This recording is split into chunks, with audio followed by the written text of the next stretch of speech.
Hey there, welcome to my channel. Tonight, we're diving into 3 hours of gripping true crime cases. Real stories of mystery, betrayal, and cold-blooded crimes, all set against the soothing backdrop of rain. It's the perfect blend of calm and unsettling. If these cases draw you in, tap that like button, share with your fellow true crime lovers, and subscribe to join our curious community. I'm always wondering, where are you tuning in from, and what time is it for you right now? Drop it in the comments below. Now settle in and let's dig into the darkness. Story 1. The morning sun barely pierced the thick fog that clung to the streets of Franklin, Tennessee. On February 4th, 2007, the air was heavy. The kind of damp chill that seeped into bones and made people pull their coats tighter. In a quiet cul-de-sac in the Sullivan Farms neighborhood, a modest brick house stood silent, its windows dark. Inside, Brandy Higgs, a 27-year-old mother and wife, lay lifeless on her living room floor, her body surrounded by the ordinary clutter of a family home. A child's toy truck, a half-empty coffee mug, a folded blanket. The scene was eerily still, save for the faint hum of a television left on, casting flickering light across the room. Her 2-year-old son, Ethan, unharmed but alone, sat in his crib upstairs, his cries unheard in the early hours. This was the moment that would unravel a community, a family, and a marriage, exposing a tangle of love, betrayal, and violence that no one in Franklin could have foreseen. Brandy Higgs was known for her warmth, her quick smile, and her devotion to her young son, Ethan. She was the kind of person who remembered birthdays, who brought homemade cookies to neighborhood gatherings, and who always seemed to have time to listen. Born and raised in Franklin, a city proud of its small-town charm just south of Nashville, Brandy had built a life that seemed from the outside to be picture-perfect. She had married her high school sweetheart, Michael Higgs, a man whose quiet demeanor and steady job as a mechanic made him a reliable, if unremarkable, presence in her life. Together, they had Ethan, a breech-aid toddler who was the center of Bry's world. To neighbors, the Higgs family was just another thread in the fabric of their close, knit community, unassuming and familiar. But beneath the surface, tensions simmered, secrets festered, and a darkness was growing that would soon erupt into tragedy. The day began like any other for the Higgs household. Michael left early for work at the auto shop, kissing Brandy goodbye as she stirred a pot of oatmeal for Ethan. She had plans to take him to the park, later to let him run through the grass and chase the ducks by the pond. It was a Sunday, a day for family, for rest, for the simple joys of routine. But by mid-morning, something had gone terribly wrong. A neighbor, noticing the unusual quietness of the Higgs home and the car still parked in the driveway, grew concerned. She knocked on the door, but there was no answer. Peering through a window, she saw Bry's body on the floor, her face pale, her eyes staring blankly at the ceiling. Panic seized her, and she called 911, her voice trembling as she described the scene. Police arrived swiftly, their sirens cutting through the fog. The officers entered the home with caution, their boots heavy on the hardwood floor. They found Brandy, her body cold, her life extinguished by a single gunshot wound to the chest. Ethan, miraculously unharmed, was found in his crib, his small hands clutching the bars as he whimpered. The scene was both heartbreaking and perplexing. There were no signs of forced entry, no shattered windows or broken locks. The house was orderly, save for the tragedy in the living room. The television was still playing a children's show, its cheerful music a stark contrast to the grim reality. Investigators immediately began to piece together the timeline, but the absence of obvious clues made the case feel like a puzzle with missing pieces. Detective Sarah Coleman, a seasoned investigator with the Franklin Police Department, took the lead. She was a woman of sharp instincts, her eyes always scanning for details others might miss. Her colleagues respected her for her ability to remain calm under pressure. But this case struck a chord. As a mother herself, the thought of Ethan alone in his crib while his mother lay dead downstairs haunted her. She stood in the living room, her gaze lingering on Bry's body, noting the way her hand was curled as if reaching for something just out of grasp. The bullet had entered cleanly, suggesting a close-range shot, but the gun was nowhere to be found. Coleman's mind raced with questions. Who had been in this house? Why was there no sign of a struggle? And where was Michael Higgs? Michael was located at the auto shop, his hands stained with grease, his face pale when officers informed him of Bry's death. He collapsed into a chair, his eyes wide with shock, his words stumbling over one another. "I don't understand," he kept repeating, his voice barely above a whisper. "She was fine when I left. Who would do this?" His grief seemed genuine, but Coleman's training had taught her to look beyond surface emotions. She noted the way Michael's hands shook, the way his eyes darted to the floor when asked about his morning. He claimed he had been at work since 6 a.m., a fact his co-workers initially corroborated. But something in his demeanor, perhaps the slight hesitation in his answers or the way he avoided her gaze, made Coleman pause. She didn't trust her gut alone, but it was enough to make her dig deeper. The investigation began in earnest, with officers canvassing the neighborhood for witnesses. Sullivan Farms was a place where people knew each other's routines, where a stranger would stand out. Yet, no one reported seeing anything unusual that morning. A few neighbors mentioned hearing a loud noise, perhaps a gunshot around 8 a.m., but they had dismissed it as a car backfiring or a door slamming. The lack of concrete leads frustrated Coleman, but she was methodical, determined to uncover the truth. Forensic teams combed the house, collecting fingerprints, fibers, and traces of DNA. They found no evidence of an intruder, but they did find something curious. A faint smear of blood on the kitchen counter, too small to be noticeable without close inspection. It wasn't enough to draw conclusions, but it was a thread to pull. As the days passed, the community of Franklin rallied around Ethan, who was now in the care of Bry's parents, Linda and Tom Reynolds. The Reynoldses were devastated, their home filled with the weight of grief. Linda, a soft-spoken woman with graying hair, clutched Ethan tightly, as if afraid he too might be taken from her.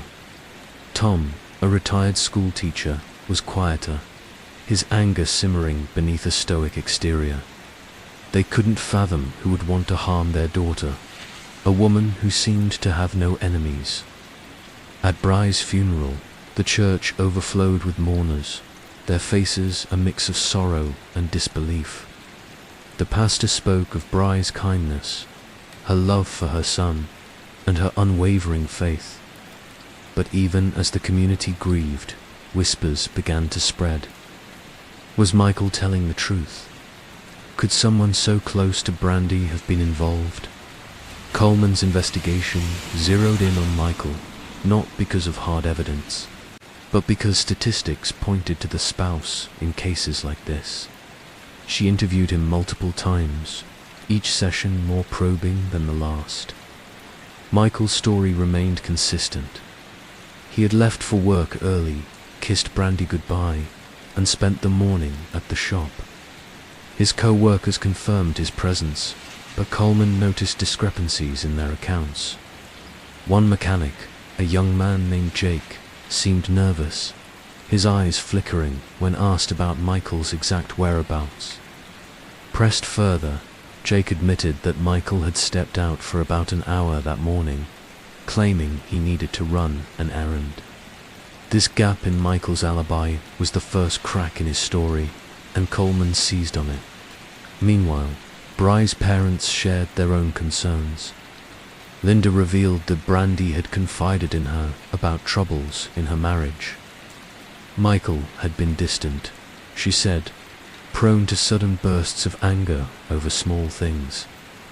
Brandy had wondered if he was hiding something, though she never elaborated. Tom, less diplomatic, called Michael controlling, recounting how he had once seen Michael grip Bry's arm too tightly during an argument at a family barbecue. These were not accusations of murder, but they painted a picture of a marriage under strain. Coleman filed this away, knowing that motive often lay in the quiet fractures of a relationship. The forensic results began to trickle in, offering both clarity and new questions. The blood smear on the kitchen counter matched Bry's, suggesting she might have been injured before the fatal shot. Ballistics confirmed the bullet was from a .38 caliber revolver, a common weapon, but one not found in the Higgs home. The absence of the murder weapon was a significant hurdle, as was the lack of gunshot residue on Michael's hands when he was tested hours after the crime. Still, Coleman's instincts told her Michael was central to the case. She requested phone records, bank statements, and access to Michael's car, hoping to find a thread that would tie him to the scene. The phone records revealed something unexpected. Michael had been in frequent contact with a woman named Rachel Carter, a co-worker at the auto shop. Rachel, a single mother in her early 30s, was known for her flirtatious nature and had been seen laughing with Michael at work. When Coleman interviewed her, Rachel was evasive, claiming she and Michael were just friends, but text messages between them suggested otherwise. Intimate late-night conversations that hinted at an affair. One message sent the night before Bry's death read, "I can't keep doing this. We need to figure it out." Coleman's pulse quickened as she read it. Was this the marriage, the affair, or something more sinister? Rachel's reluctance to talk only deepened Coleman's suspicions. Under pressure, Rachel admitted she and Michael had been involved for months, but she insisted she knew nothing about Bry's death. She claimed Michael had been with her briefly that morning, stopping by her apartment to talk before heading back to work. This accounted for the gap in Michael's alibi, but it also placed him away from the shop at the time of the murder. Rachel's apartment was a 15-minute drive from the Higgs home, close enough for Michael to have made a detour, but without physical evidence tying him to the scene, Coleman needed more. The investigation took a turn when a neighbor's security camera, overlooked in the initial canvas, surfaced with grainy footage.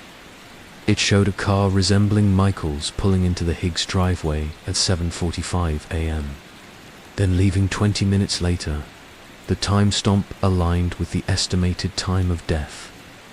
Coleman confronted Michael with this, and his composure faltered. He claimed he had forgotten to mention returning home to grab a tool he needed for work. The explanation felt flimsy, and Coleman's team searched Michael's car, finding a single .38 caliber bullet in the glove compartment. It wasn't a smoking gun, but it was enough to justify a deeper look. As the weeks turned into months, the case grew colder. The community's initial shock gave way to frustration, with many pointing fingers at Michael, but lacking the evidence to convict him. Ethan, now 3, was thriving with his grandparents, but the loss of his mother left an unspoken void. Linda and Tom became vocal advocates for justice, organizing vigils and speaking to local news outlets like the Tennessean, which covered the case extensively. Their pleas kept the story alive.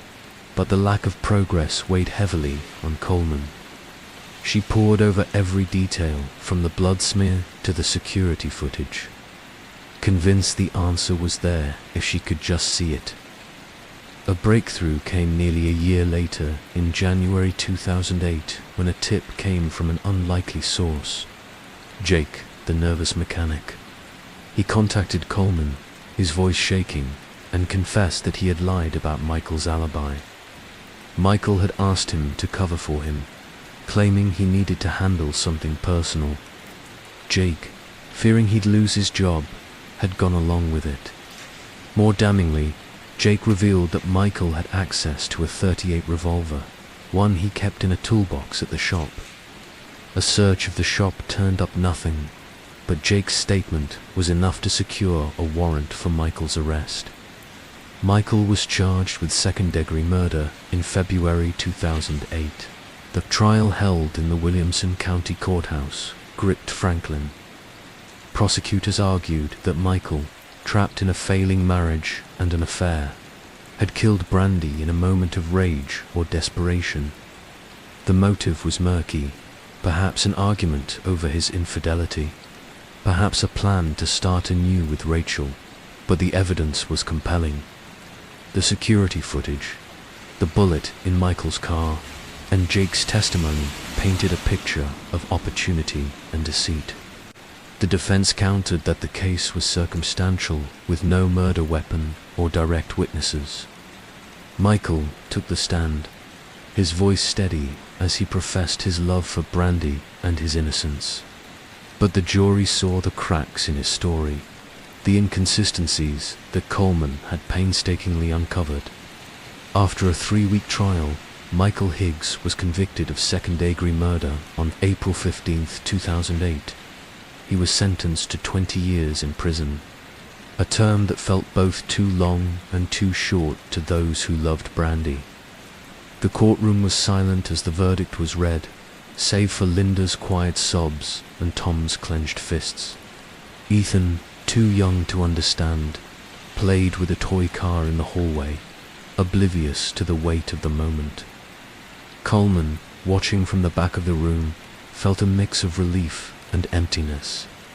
She had solved the case, but the cost was a family shattered, a child without a mother, and a community forever changed. In the years that followed, Franklin tried to heal. Linda and Tom raised Ethan, filling his life with love and stability. They told him stories of his mother, of her laughter and her fierce devotion to him. The house on Sullivan Farms was sold, its memories too painful to keep. Michael maintained his innocence from prison, his appeals denied one after another. Rachel Carter moved away, her role in the tragedy a footnote in the town's collective memory. Coleman moved on to other cases, but Bry's face stayed with her, a reminder of why she did this work. The Brandy Higgs case was a quiet tragedy rooted in the ordinary struggles of love and betrayal, yet its impact lingered in Franklin. A reminder that even in a place where everyone knows your name, darkness can hide in plain sight.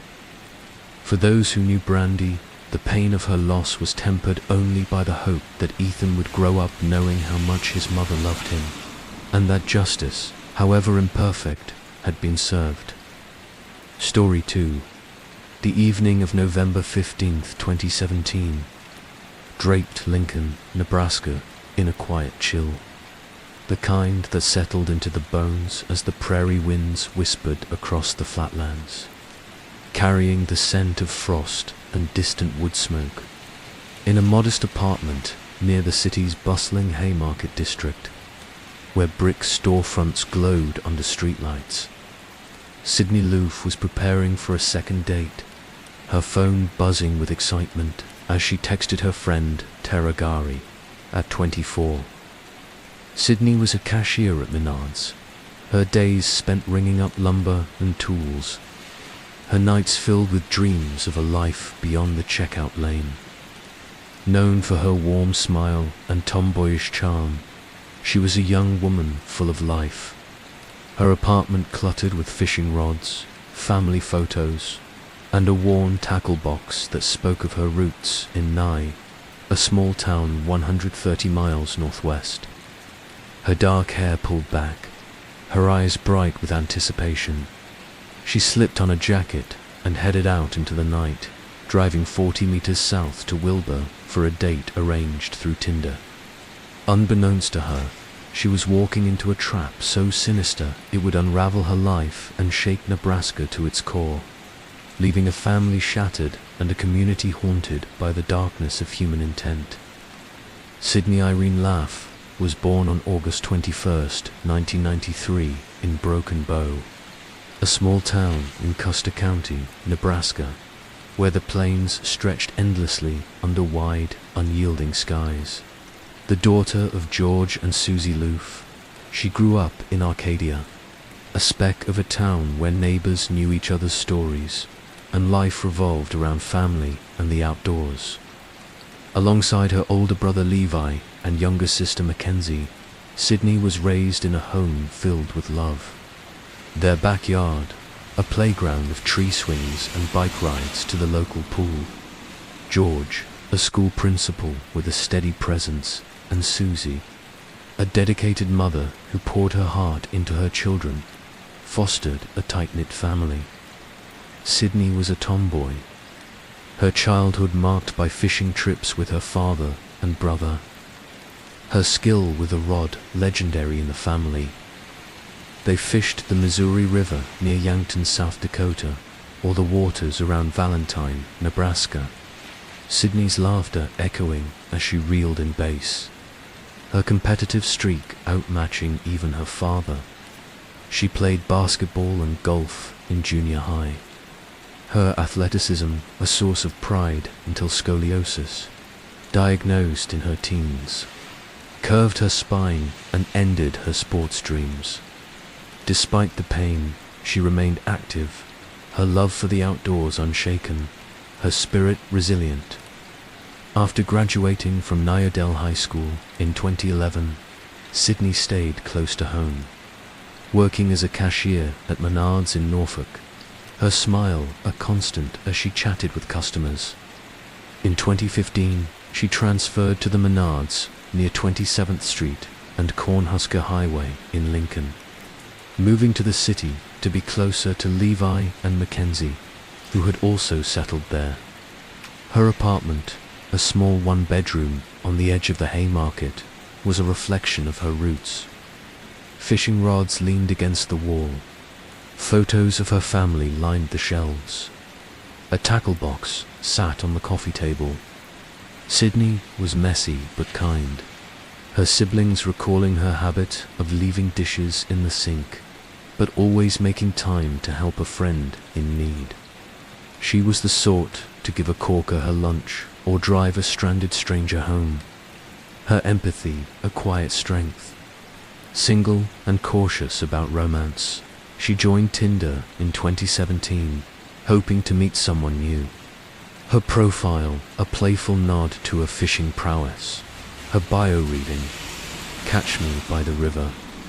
Friends like Tara described her as trusting but not naive. Her optimism tempered by a practical streak honed in small-town Nebraska. Lincoln, a city of 280,000, was a vibrant contrast to Nye's quiet fields. Home to the University of Nebraska and the state capital, it buzzed with students, government workers, and a growing art scene. Sydney loved its energy. Her evenings spent at coffee shops with Tara, or watching Cornhuskers games with co-workers. Her job at Menards was steady, her shifts long but manageable, her savings earmarked for a future she hadn't yet defined. Perhaps social work, where her caring nature could shine. She was close to her family, calling Susie every few days, her voice bright as she shared stories of work or her latest fishing trip. But her trusting nature, a strength in her small-town world, would lead her into the path of two predators whose motives were as dark as the Nebraska night. their intentions hidden behind a facade of charm and promises. The predators were Aubrey Trail, 51, and Bailey Boswell, 23. A couple whose relationship was a twisted knot of manipulation and crime. Trail, born in Oklahoma, was a career criminal, his life a trail of fraud and theft across the Midwest. With silver hair and a gruff voice, he had a charismatic edge that masked his predatory cunning. His rap sheet, including bad checks, stolen antiques, and a 2017 federal charge for transporting stolen goods across state lines. He styled himself as a leader, spinning tales of a lifestyle that blended occult beliefs with criminal schemes, promising wealth and power to those he drew in. Boswell, a young woman from Lyon, Iowa, was his accomplice. Her own past, troubled by a 2016 DUI and a knack for luring others into their world. Petite, with dark hair, she was 23 when she met Sydney. Her Tinder profile, a carefully crafted lure. Her charm, a weapon honed under Trail's guidance. They lived in a basement apartment in Wilbur, a town of 1,800, its quiet streets a stark contrast to their cluttered home filled with occult symbols, stolen electronics, and the tools of their crimes. Trail and Boswell's operation, described in court records as a cult-like group, involved recruiting young women through Tinder, promising luxury and belonging, but delivering coercion and control. They targeted vulnerable women, offering money and companionship, but their true intent was darker, with testimony later revealing talk of gaining powers through murder. Sydney, matched with Boswell on Tinder in early November, was their latest target. Her warmth and trust of vulnerability they exploited. Their first date on November 14th was a test, a trip to a casino in Council Bluffs, Iowa, where they smoked and laughed. Sydney texting terror that she felt a spark, unaware of the trap being set. Boswell, playing the role of a romantic interest, invited her to Wilbur for a second date, promising a quiet night. Sydney, hopeful, agreed. Her decision, a step toward a fate she couldn't imagine. The crime, detailed in court records from Saline County District Court, unfolded with calculated cruelty on that November evening. Sydney left her apartment at 6 p.m., her silver Ford Fusion cutting through the dark as she drove the 40 miles to Wilbur, her phone pinging cell towers along Highway 77. She arrived at Trail in Boswell's apartment at 6:30 p.m., the basement space dim, its air heavy with cigarette smoke and the faint scent of bleach. 24 minutes later, her phone went dark, its signal lost, a silence that marked the beginning of a nightmare. Inside, according to prosecutors, Sydney was lured into a trap. Trail, present in the apartment, later claimed in court he strangled her with an extension cord, an act he insisted was unplanned. Driven by fear she'd exposed their lifestyle of theft and coercion. Boswell, an active participant, helped restrain her. Their actions of brutal betrayal of the trust Sydney had extended. Her second date, a deadly ruse. The details of Sydney's final moments are harrowing, pieced together from Trail's confession, forensic evidence, and testimony from women who'd escaped their group.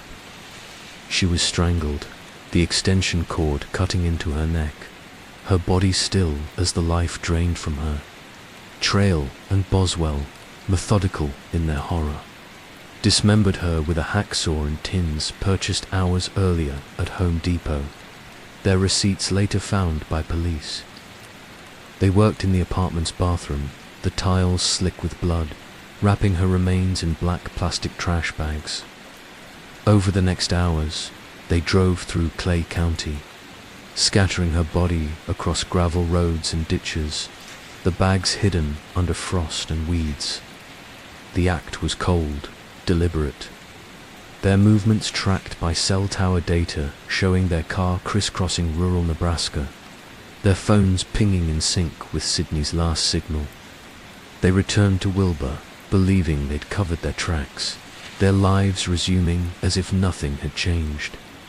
Sydney's absence was noticed the next day, November 16th, when she failed to show up for her 7 a.m. shift at Menards. Tara, worried, called her phone. The calls going to voicemail, her texts unanswered. She contacted Susie, who drove from Naylor to Lincoln, her heart sinking as she found Sydney's apartment empty, her bed unmade, her fishing rods untouched. Susie called Lincoln police, her voice trembling as she reported her daughter missing, her fear mounting with each unanswered call. Detective Ryan Hoffman, a seasoned officer with the Lincoln Police Department, took the case, his team launching a search that gripped Nebraska. Sydney's face, with her warm smile and dark eyes, was plastered on billboards, flyers, and news reports. Her silver Ford Fusion, a key clue. Her bank card, used at a Casey's gas station in Wilbur at 2 a.m. on November 16th, led police to the town where they found her car abandoned near a grain elevator, its keys missing, its interior untouched.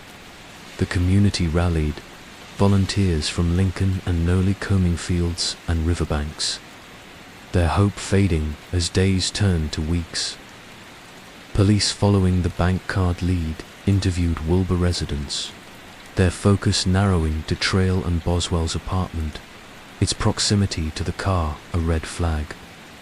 Surveillance footage from the Caseys showed Boswell using Sydney's card, her face clear under the fluorescent lights. On November 30th, before the body was found, Trail and Boswell were arrested in Branson, Missouri on unrelated federal charges for transporting stolen antiques across state lines. Their bizarre Facebook videos posted days earlier proclaimed their innocence. Trail ranting at police, Boswell silent but defiant, their words fueling public outrage. On December 4th and 5th, 2017, a farmer in Clay County, 60 miles from Wilbur, found black plastic bags along a gravel road, their contents spilling into the frost. Police, alerted by the discovery, confirmed the remains were Sydney's, her body cut into 13 pieces, her identity verified by a tattoo of a sunflower on her hip, and dental records. The discovery, reported by the New York Times, sent shockwaves through Nebraska. The brutality unthinkable in a state known for its quiet plains and tight-knit communities. The medical examiner, Dr. Michelle Elef, detailed in court records a cause of death by strangulation. The extension cord's marks clear on Sydney's neck. The dismemberment, post-mortem, the tools matching wounds on her remains. The Loof family, notified in a lie, collapsed in grief. George clutching a photo of Sydney fishing, Susie sobbing. She didn't deserve this. The investigation led by Hoffman and the Nebraska State Patrol was relentless. Surveillance footage from Home Depot in Lincoln showed Trail and Boswell buying bleach, trash bags, a hacksaw, and tin snips on November 15th, hours before Sydney's arrival, their faces calm under the store's lights. Cell tower data mapped their movements, their phones pinging in Wilbur and Clay County, syncing with Sydney's last signal. DNA on the tools found in their apartment matched Sydney's blood, the hacksaw's teeth aligning with cuts on her bones. Testimony from 3 women who'd been part of their group was chilling. One telling prosecutors of Trail's talk of gaining powers through murder, another describing Boswell's role in luring women via Tinder. The women granted immunity detailed a pattern of manipulation, their stories corroborating the evidence. Trail in custody confessed after the body was found, admitting to the strangulation, but claiming it was spontaneous. A lie contradicted by the premeditated purchases and his own statements about fearing exposure. The trials held in Saline and Dawson counties, where a media storm Trail's trial in July 2019 was marked by chaos. On the third day, he slashed his throat in court with a smuggled razor blade, yelling, "Bailey is innocent and I curse you all." The outburst, deemed calculating by Judge Vicky Johnson, didn't sway the jury, who convicted him of first-degree murder, conspiracy, and improper disposal of remains after 2 hours. The prosecution, led by Assistant Attorney General Corey O'Brien, presented a damning case. The Home Depot receipts, the cell data, the DNA, and testimony from the women. Trail's defense, led by Joe and Ben Murray, argued diminished capacity, citing his mental state, but the evidence was overwhelming. In June 2021, a 3-judge panel sentenced him to death. Johnson, citing exceptional depravity in the murder's brutality, the dismemberment of final act of cruelty. Trail, reading a statement, admitted killing Sydney, but denied premeditation, claiming he feared she'd report their crimes, a claim the court rejected. Boswell's trial, delayed by COVID-19 and moved to Dawson County, began in October 2020. The prosecution, again led by O'Brien, detailed her role as the lure. Her Tinder messages to Sydney calculated, her presence during the murder active. The same evidence, receipts, DNA, cell data, was presented alongside testimony from the women, one describing Boswell's chilling calm as she discussed killing for power. The defense, led by Todd Lancaster, claimed she was under Trail's control, a victim of his manipulation. But the jury, after 3 hours, convicted her of first-degree murder, conspiracy, and improper disposal of remains. In November 2021, a 3-judge panel sentenced her to life without parole, sparing her the death penalty, a decision that sparked debate as she'd have been Nebraska's first woman on death row. The Loof family, barred from the courtroom by COVID-19 restrictions, waited outside, their relief tempered by grief. The Loof family, broken but resilient, created an annual fishing tournament in her honor, its proceeds supporting local youth programs. The banks of the Elkhorn River lined with anglers each summer. George and Susie, their home now quieter, kept Sydney's tackle box on display, her rods a reminder of her joy. Levi and Mackenzie, now in their 30s, spoke of her at vigils, their memories of her laughter a balm for their pain. Trail on death row at Tecumseh State Prison, lost his appeal in November 2022. The Nebraska Supreme Court upholding his sentence, his fate sealed in a state where executions are rare. Boswell, at Nebraska Correctional Center for Women in York, remains silent. Her appeals ongoing, but unlikely to succeed.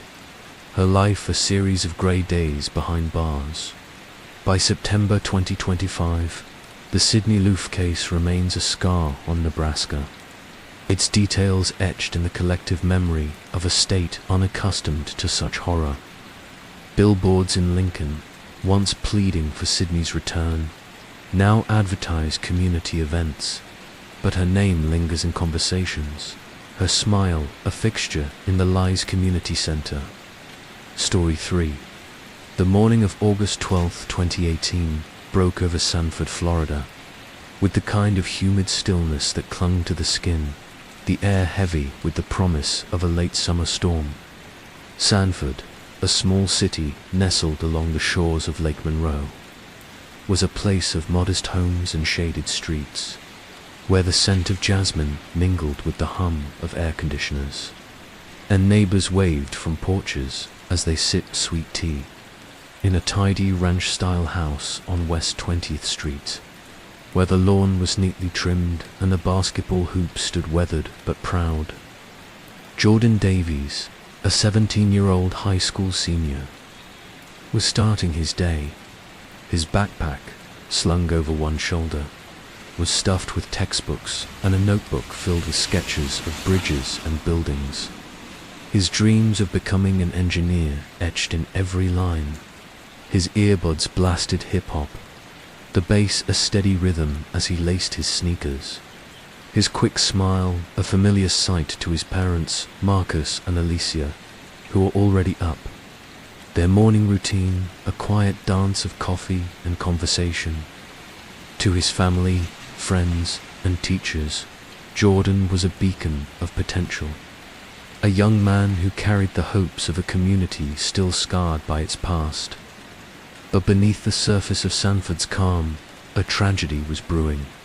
One that would erupt in a crime that shook the town to its core, leaving a family shattered and a city grappling with questions of justice, race, and redemption. Jordan Davies was born in 2001 in Sanford, a town with a complex history. Its name etched in the national consciousness by the 2012 Trayvon Martin case, a tragedy that had exposed its racial divides and lingered like a shadow. The only child of Marcus and Alicia Davies, Jordan grew up in a home filled with love, though money was often tight. Marcus, a mechanic at a local auto shop, was a man of few words but deep pride. His hands stained with grease. His evenings spent teaching Jordan how to fix carburetors or change oil. Their garage, a classroom of practical dreams. Alicia, a part-time receptionist at a medical clinic, was the family's heart, her warmth filling their home with the aroma of fried chicken and collard greens. Her laughter a constant even on tough days. Jordan, their pride and joy, was a bright child. His teachers at Sanford Middle School noting his curiosity, his habit of asking questions that went beyond the textbook. Why bridges stood strong, how engines roared to life. By high school, at Seal High, he was a standout in the honors program, his math and science grades earning him praise. His dreams of studying engineering at the University of Florida a constant topic with his best friend, Malik, a lanky poet with a quick wit. Sanford, for all its charm, was a town of contrasts. Its historic downtown, with its brick storefronts and riverfront parks, drew tourists who strolled along Lake Monroe, their cameras capturing the quaint beauty. But beyond the postcard scenes lay pockets of poverty, where families struggled to make ends meet, and the legacy of racial tension simmered. Jordan navigated this world with a quiet confidence. His friends, a diverse crew of black, white, and Hispanic kids who shared his love for pickup basketball at Fort Mellon Park and late-night video game sessions. He was known for his loyalty, his habit of helping classmates with algebra or sharing his lunch with those who had none. At the grocery store, where he worked weekends, bagging groceries to save for college, he was a favorite among customers, his smile disarming, his chatter about engineering a spark of ambition. But the pressure to succeed, to lift his family out of financial strain, weighed heavily. His parents' modest income barely covered the bills, and Jordan's college dreams depended on scholarships. His application essays filled with hope and determination. The shadow that would end Jordan's life came in the form of Robert Ellison, a 42-year-old drifter who had settled in Sanford after a string of petty crimes across Central Florida. Ellison, a white man with a weathered face and a rap sheet for theft and assault, was a familiar figure in the town's rougher corners, his life marked by instability and resentment. He lived in a run-down apartment near the railroad tracks, its walls stained with mildew, its floor littered with empty liquor bottles. His days were spent scavenging for odd jobs, painting fences, cleaning gutters. His nights fueled by cheap whiskey and a growing anger at a world that seemed to have left him behind. Ellison had crossed paths with Jordan once before in February 2018 at the grocery store where Jordan worked. An altercation over a spilled bag of groceries. Ellison's fault. His hands, clumsy from drink, had left him humiliated. Jordan's calm apology met with a muttered racial slur and a glare that lingered to Ellison. Jordan was a symbol of everything he resented. Youth potential, a community that seemed to move forward while he was stuck in the mire. What began as a fleeting grudge turned into a fixation, his mind twisting Jordan into a target for his rage. The crime detailed in court records from Seymour County Circuit Court and reported by the Orlando Sentinel and the Miami Herald unfolded with chilling suddenness on that August morning. Around 7:30 a.m., Jordan left his house, his backpack heavy with books, his route to school taking him through a quiet alley off West 20th Street, a shortcut he'd used for years. The alley, shaded by sprawling live oaks and lined with chain-link fences, was a familiar path. Its silence broken only by the chirp of cicadas and the occasional bark of a dog. Ellison, who had been watching Jordan for weeks, waited in the shadows, his anger fueled by a night of drinking and a warped sense of vengeance. He had tracked Jordan's routine, noting his early walks, his solitary moments in the alley. Armed with a hunting knife he'd stolen from a pawn shop, its blade glinting in the morning light, Ellison approached, his steps deliberate, his face twisted with rage. Jordan, sensing danger, turned, his earbuds falling as he raised his hands in defense. "What do you want?" he asked, his voice steady but laced with fear. According to Mrs. Clara Thompson, a retired teacher who overheard the exchange from her backyard, her morning routine interrupted by the sound. The confrontation was brief but brutal. Ellison lunged, the knife catching Jordan in the chest, a single fatal wound that severed his aorta. Jordan staggered, his backpack falling to the pavement, his hands clutching the wound as blood soaked his shirt, pooling beneath him in the alley's dirt. He gasped, his eyes wide with shock, his body collapsing as Ellison stood over him, his breath ragged, his hands trembling. The attack, over in seconds, was a burst of violence that left no room for mercy. Ellison, panicked but cold, fled the alley, discarding the knife in a dumpster 2 blocks away, its blade still wet with Jordan's blood. Mrs. Thompson, walking her dog, saw Jordan collapse and ran to his side, her screams alerting neighbors. She dropped to her knees, her hands trembling as she pressed her scarf against the wound. Jordan's eyes fluttering, his breath shallow. "Hold on, baby," she whispered, her voice breaking as she dialed 911. The operator's calm instructions, a faint lifeline. Paramedics arrived within minutes, their sirens piercing the morning, their faces grim as they worked to save him. But the wound was too severe, the blood loss too great. Jordan was pronounced dead at the scene, his body covered with a sheet as police cordoned off the alley, their radios crackling with urgency. The Sanford Police Department launched an immediate investigation. Their homicide unit, led by Detective Maria Lopez, a seasoned officer with a reputation for tenacity and a personal connection to Sanford's struggles, having grown up in its tougher neighborhoods. The alley was a treasure trove of evidence. Jordan's backpack, its contents scattered. A partial footprint in the dirt, the tread matching a common sneaker brand, and a drop of blood that didn't match Jordan's, later identified as Ellison's from a cut on his hand. Mrs. Thompson's description of a man in a grey jacket fleeing the alley. His face scratched was a critical lead, her memory sharp despite the shock. Surveillance footage from a gas station on Lake Mary Boulevard, 2 blocks away, showed Ellison discarding a knife in a dumpster. His face caught on camera, a scratch visible on his cheek. The knife, recovered hours later by a forensic team, bore Ellison's fingerprints in Jordan's blood, its blade a perfect match for the wound. By August 13th, police had a name. Ellison's prior arrests for theft in 2016 and an assault in 2017, making him a person of interest. His apartment search that evening revealed a map with Jordan's address circled, scribbled notes ranting about that kid from the store, a chilling glimpse into his obsession. The community's reaction was swift and visceral.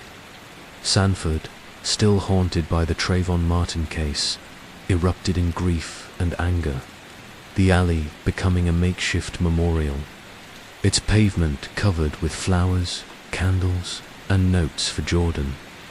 Protests formed outside City Hall, residents demanding justice, their signs reading, "Jordan deserves better," and Sanford stands together. The Orlando Sentinel reported the growing tension, noting the town's history of racial divides, though police emphasized the crime's motive was personal, not racial. Ellison's grudge tied to a single encounter. Posts mourned Jordan, his classmates sharing photos of him at basketball games, his smile lighting up the frame. Malik organized a vigil at Lake Monroe. Hundreds gathering with candles, their reflections shimmering on the water, their voices raised in a gospel hymn Jordan loved. Marcus and Alicia, notified at their jobs, collapsed in grief, their home becoming a shrine to their son, his basketball trophies, his engineering sketches, his graduation cap waiting for a ceremony he'd never attend. Alicia, speaking to the Miami Herald, said, "He was our future. How do we go on without him?" Ellison was arrested on August 14, 2018, at a bar in Delta, 15 miles from Sanford, his hands shaking as he downed a beer. Unaware of the officers closing in, he offered no resistance, his face blank as he was cuffed, his grey jacket stained with sweat. In the interrogation room, detailed in court transcripts, he confessed, his voice flat, almost detached. "I didn't plan to kill him," he said, staring at the table. "He looked at me like I was nothing, just like that day in the store. It got in my head."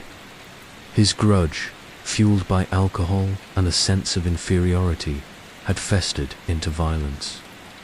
His choice to stalk and target Jordan, a twisted act of retribution.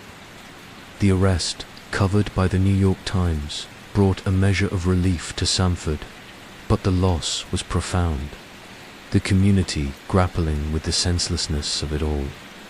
Detectives piecing together Ellison's movements found he had followed Jordan for weeks, his notes detailing the boy's routines, his anger growing with each passing day. The investigation revealed the depth of Ellison's obsession. His apartment, a squalid one-room unit, was a window into his unraveling mind. Empty bottles, unpaid bills, and a notebook filled with ramblings about Jordan. His name scrolled in angry loops. His criminal history painted a picture of a man unmed arrest for shoplifting in Orlando, a bar fight in Daytona Beach, a 2017 assault charge that resulted in probation. A former employer, quoted in the Orlando Sentinel, described him as unreliable, his work ethic eroded by drinking, his temper quick to flare. The prosecution, led by State Attorney Laura Martinez, built a case around premeditation, arguing Ellison's weeks of stalking showed clear intent to harm. The defense, represented by public defender John Kessler, claimed diminished capacity, citing Ellison's alcoholism and untreated depression. Though a psychiatric evaluation found him competent, his actions deliberate despite his state. The evidence was overwhelming. The knife, the footprint, the surveillance footage, and Mrs. Thompson's testimony. Her voice a steady anchor in the chaos. The trial held in Seal County Circuit Court in spring 2019 was a focal point for Sanford. The courtroom at 101 Essinger Way packed with Jordan's family, classmates, and community leaders. Their presence a testament to his impact. The Orlando Sentinel described the atmosphere as electric. The gallery a mix of sorrow and resolve, the air thick with the weight of loss. Martinez presented a meticulous case, her opening statement a searing indictment. Robert Ellison chose to stalk, to arm himself, to take a life. Jordan Davies was a boy with a future, and Ellison stole it. The knife, displayed in a plastic bag, its blade glinting under the courtroom lights, was a silent witness. Its edge matching Jordan's wound, Mrs. Thompson testified, her voice trembling as she described finding him, her scarf still stained with his blood, her words bringing tears to Alicia's eyes.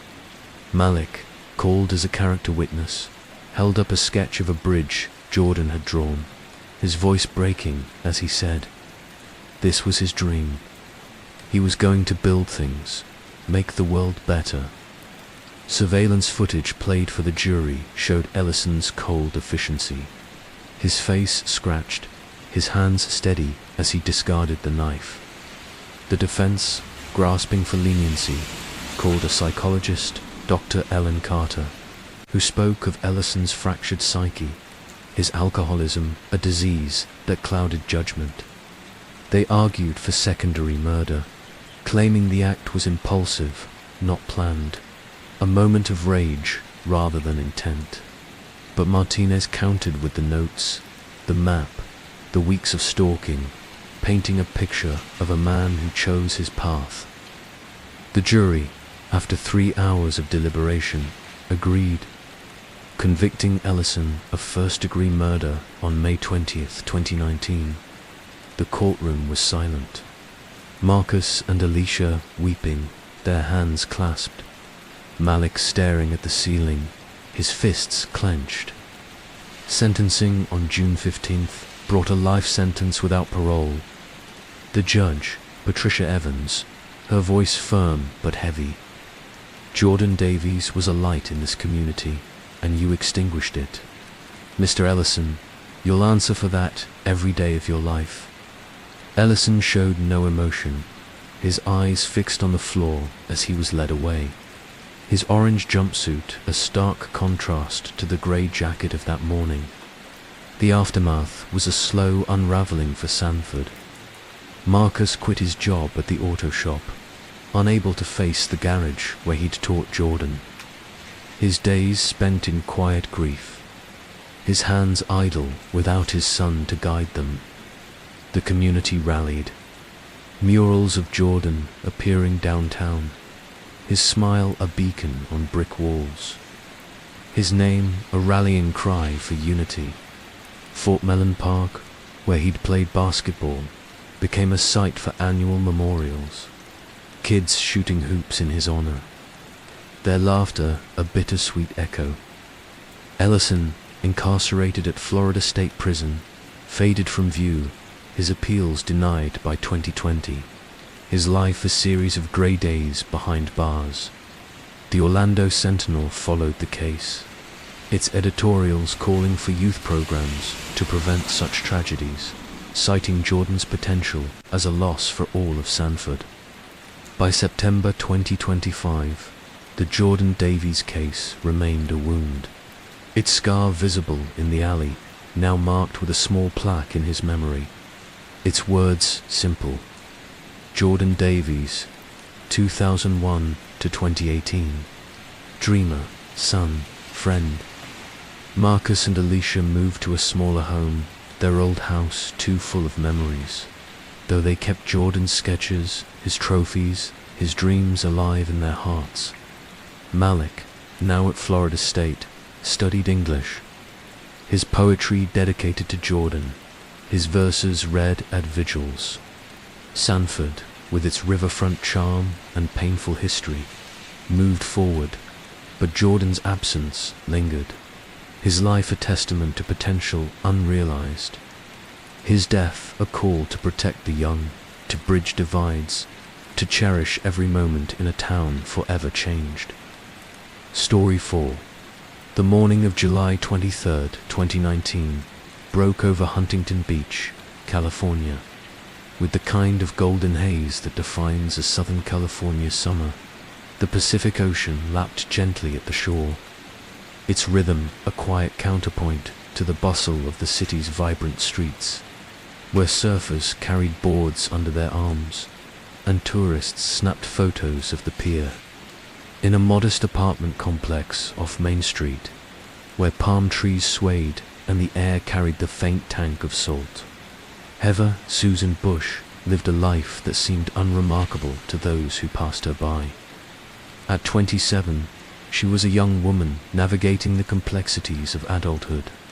Her days spent working as a retail associate at a surf shop, her evenings filled with dreams of a life beyond the daily grind. Known to friends as warm but guarded, Heather carried a quiet strength, her hazel eyes betraying a flicker of ambition beneath a life marked by struggle. But beneath the surface of her ordinary existence, a web of deceit and desperation was forming, one that would unravel in a crime that shocked Orange County and left a trail of questions that lingered long after the gavel fell. Heather Susan Bush was born in 1992 in Anaheim, a city where the magic of Disneyland cast a long shadow over the gritty realities of working-class life. The daughter of a single mother, Linda, who juggled 2 jobs, whitesing by day, cleaning offices by night. Heather grew up in a small apartment, its walls thin but filled with love. Her childhood was a patchwork of resilience and yearning. Her mother's tired smiles, a constant reminder of sacrifice. Heather's younger brother, Tommy, for years her junior, was her shadow, a shy boy who looked to her as both sister and protector. At Laura High School, Heather was a bright student, her teachers noting her quick mind and flair for writing. Her essays filled with vivid stories of far-off places she hoped to see. But her grades often suffered under the weight of part-time jobs, bagging groceries, folding clothes at the mall to help with bills. By her teens, she was navigating a world of financial strain. Her mother's long hours leaving Heather to cook dinner, help Tommy with homework, and dream of a future where money wasn't a constant worry. After high school, Heather's path was uneven. She enrolled in Orange Coast College, studying business, her notebooks filled with plans for a boutique or a marketing career. But the cost of tuition, coupled with her mother's mounting medical bills after a breast cancer diagnosis, forced her to drop out after a year. She worked a string of retail jobs, Target, Forever 21, a surf shop in Huntington Beach, her charm making her a favorite among co-workers, though she kept her personal life close. Friends described her as a paradox, outgoing yet secretive, her laughter quick, but her trust hard-won. She dated sporadically, her relationships fleeting, often ending when partners pressed for more than she was willing to give. By 2019, Heather was living in a 1-bedroom apartment in Huntington Beach, its walls adorned with thrift store art, a small balcony overlooking the street where she'd sit with a coffee, scrolling social media, dreaming of a life beyond the grind. Tommy, now 22 and working as a mechanic, was her closest confidant. Their bond forged in shared hardship, their late-night talks a refuge from the world. But Heather's life was not as simple as it appeared. Unknown to most, she had fallen into a dangerous orbit, one that would lead to the crime that defined her name in court records. In early 2019, at a bar off Pacific Coast Highway, she met Adele Alexander Holmes, a 30-year-old drifter with a rap sheet for petty theft and drug possession. Adele was charismatic, his easy smile and quick wit masking a restless edge. He spoke of easy money, of schemes that could lift them out of their struggles over cheap beers. He introduced Heather to a world of small-time scams, credit card fraud, identity theft, and forged checks that promised quick cash with minimal risk. Heather, drowning in debt from student loans and her mother's medical expenses, was drawn in, her moral compass wavering under the weight of temptation. Alongside Adele, she became entangled with a loose network of associates, including a woman named Heather Susan Gillespie, whose shared name with Heather Bush would later complicate court documents. The group operated in the shadows of Orange County's sunlit streets, their schemes targeting local businesses and unsuspecting residents. The crime that would unravel their lives began with a plan that seemed simple. A forged check scheme targeting a small chain of surf shops in Huntington Beach. According to court records from the Orange County Superior Courts, filed on March 5, 2021, Heather Bush, Adele Holmes, and others conspired to create counterfeit checks using stolen identities to cash them at local businesses. Heather, with her retail experience, played a key role, posing as a legitimate customer to pass the checks. Her smile disarming cashiers who failed to notice the forged signatures. The scheme netted thousands of dollars. The money split among the group, fueling a cycle of reckless spending. Late-night parties at beachfront bars, designer clothes, and for Heather, a fleeting taste of the life she craved. She bought a new phone, paid off a chunk of her mother's hospital bills, and even splurged on a weekend trip to San Diego, her first vacation in years. But the operation was sloppy. The group's inexperience leaving a trail of digital footprints, email exchanges, bank transfers, and surveillance footage that would prove their undoing. On July 23, 2019, the scheme took a darker turn. Heather and Adele targeted a surf shop on Main Street, a popular spot where tourists browsed wetsuits and locals haggled over board wax. Heather, dressed in a sundress, her hair pulled back in a neat bun, walked in with a forged check for $2,500, made out to a fictitious name, Sarah Thompson. The cashier, a young man named Ryan, barely 20, sent something off. The check's font was slightly misaligned, the account number unfamiliar. He stalled, asking Heather to wait while he called the manager, his eyes flicking to the security camera above. Heather's composure cracked, her hands trembling as she adjusted her purse. Glancing at Adele, who lingered outside, pacing near a palm tree, his cap pulled low. When the manager, a gruff woman named Carla, confirmed the check was fake, Ryan pressed a silent alarm, alerting Huntington Beach police. Heather, sensing the shift, bolted for the door, leaving the check behind, her sandals slapping against the pavement as she fled into the crowd. Adele, caught on camera, was identified by a patrol officer who recognized him from prior arrests for shoplifting. The police response was swift. Officers descended on Main Street, their sirens cutting through the summer air, scattering seagulls and startling beachgoers. Heather and Adele split up, weaving through the crowd of tourists and surfers, but the net was closing. A tip from a shop employee who recognized Heather from her time working at a nearby store led police to her apartment a mile away. They found her packing a bag, her face pale with panic, her laptop open on the kitchen counter. "I didn't mean for this to happen," she stammered as officers handcuffed her. her eyes darting to a photo of her and Tommy on the wall. A search detailed in court documents uncovered damning evidence. A laptop with templates for forged checks. A printer with traces of ink matching the counterfeit documents, and a stack of stolen IDs hidden in a shoebox. Adele was arrested later that day at a motel in Costa Mesa. His room littered with drug paraphernalia, $3,000 in cash, and a burner phone with texts linking him to the scheme. Heather, Susan, Gillespie, and other associates were detained in subsequent raids, their network collapsing under the weight of evidence.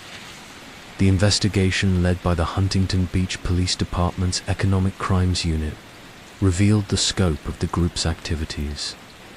Over 6 months, they had passed forged checks at dozens of businesses, surf shops, cafes, even a local gym, amassing over $50,000. Heather's role, prosecutors argued, was central. She used her retail experience to select targets, coached the group on avoiding suspicion, and handled the face-to-face transactions. But her motives were complex.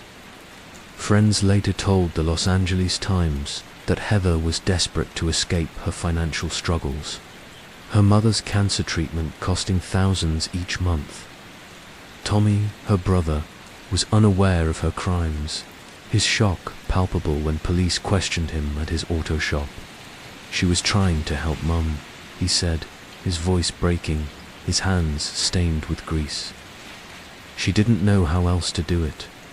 Linda, frail and undergoing chemotherapy, was devastated, blaming herself for Heather's choices. Her hospital bed, a place of tears and regret. The legal process was grueling.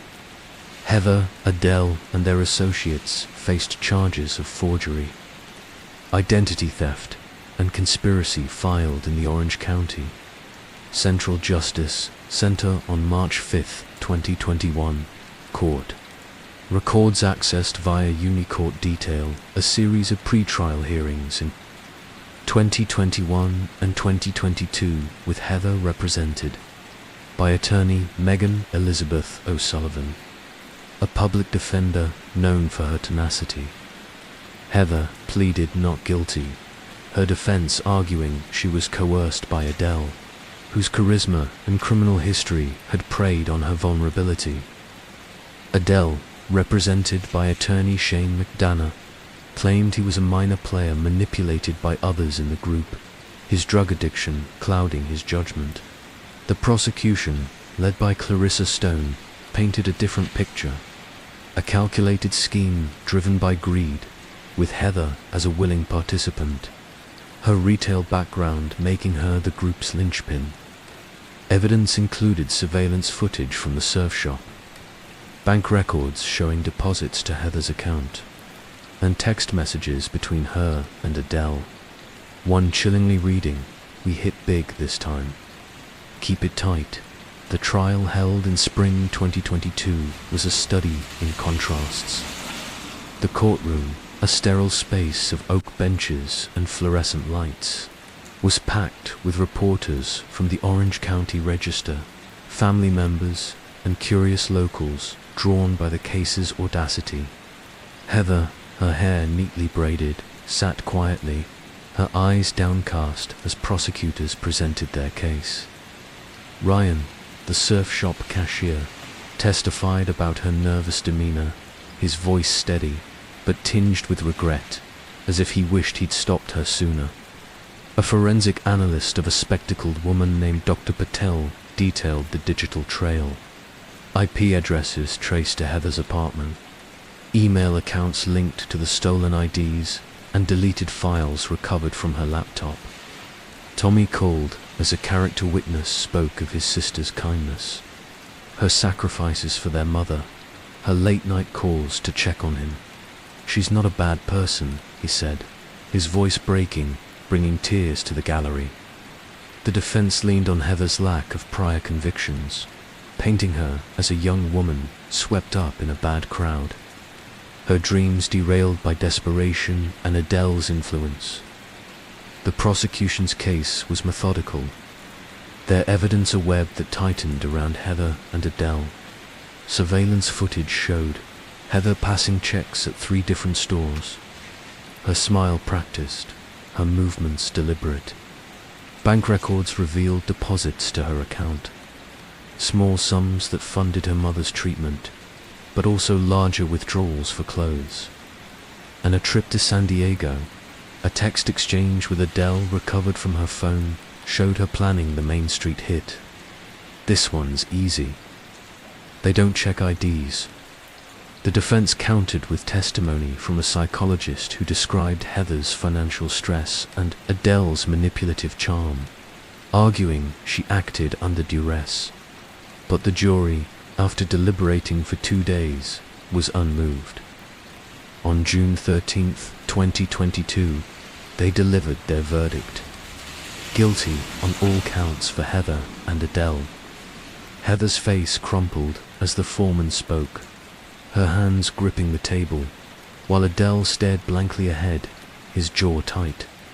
The sentencing on July 18, 2022, was a somber affair.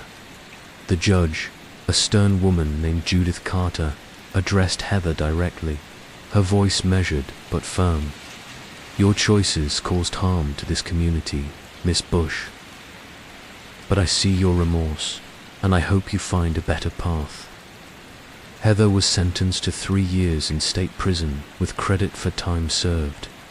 Her release projected for early 2023 due to good behavior. Adele received 5 years, his prior record for theft and drug charges weighing heavily.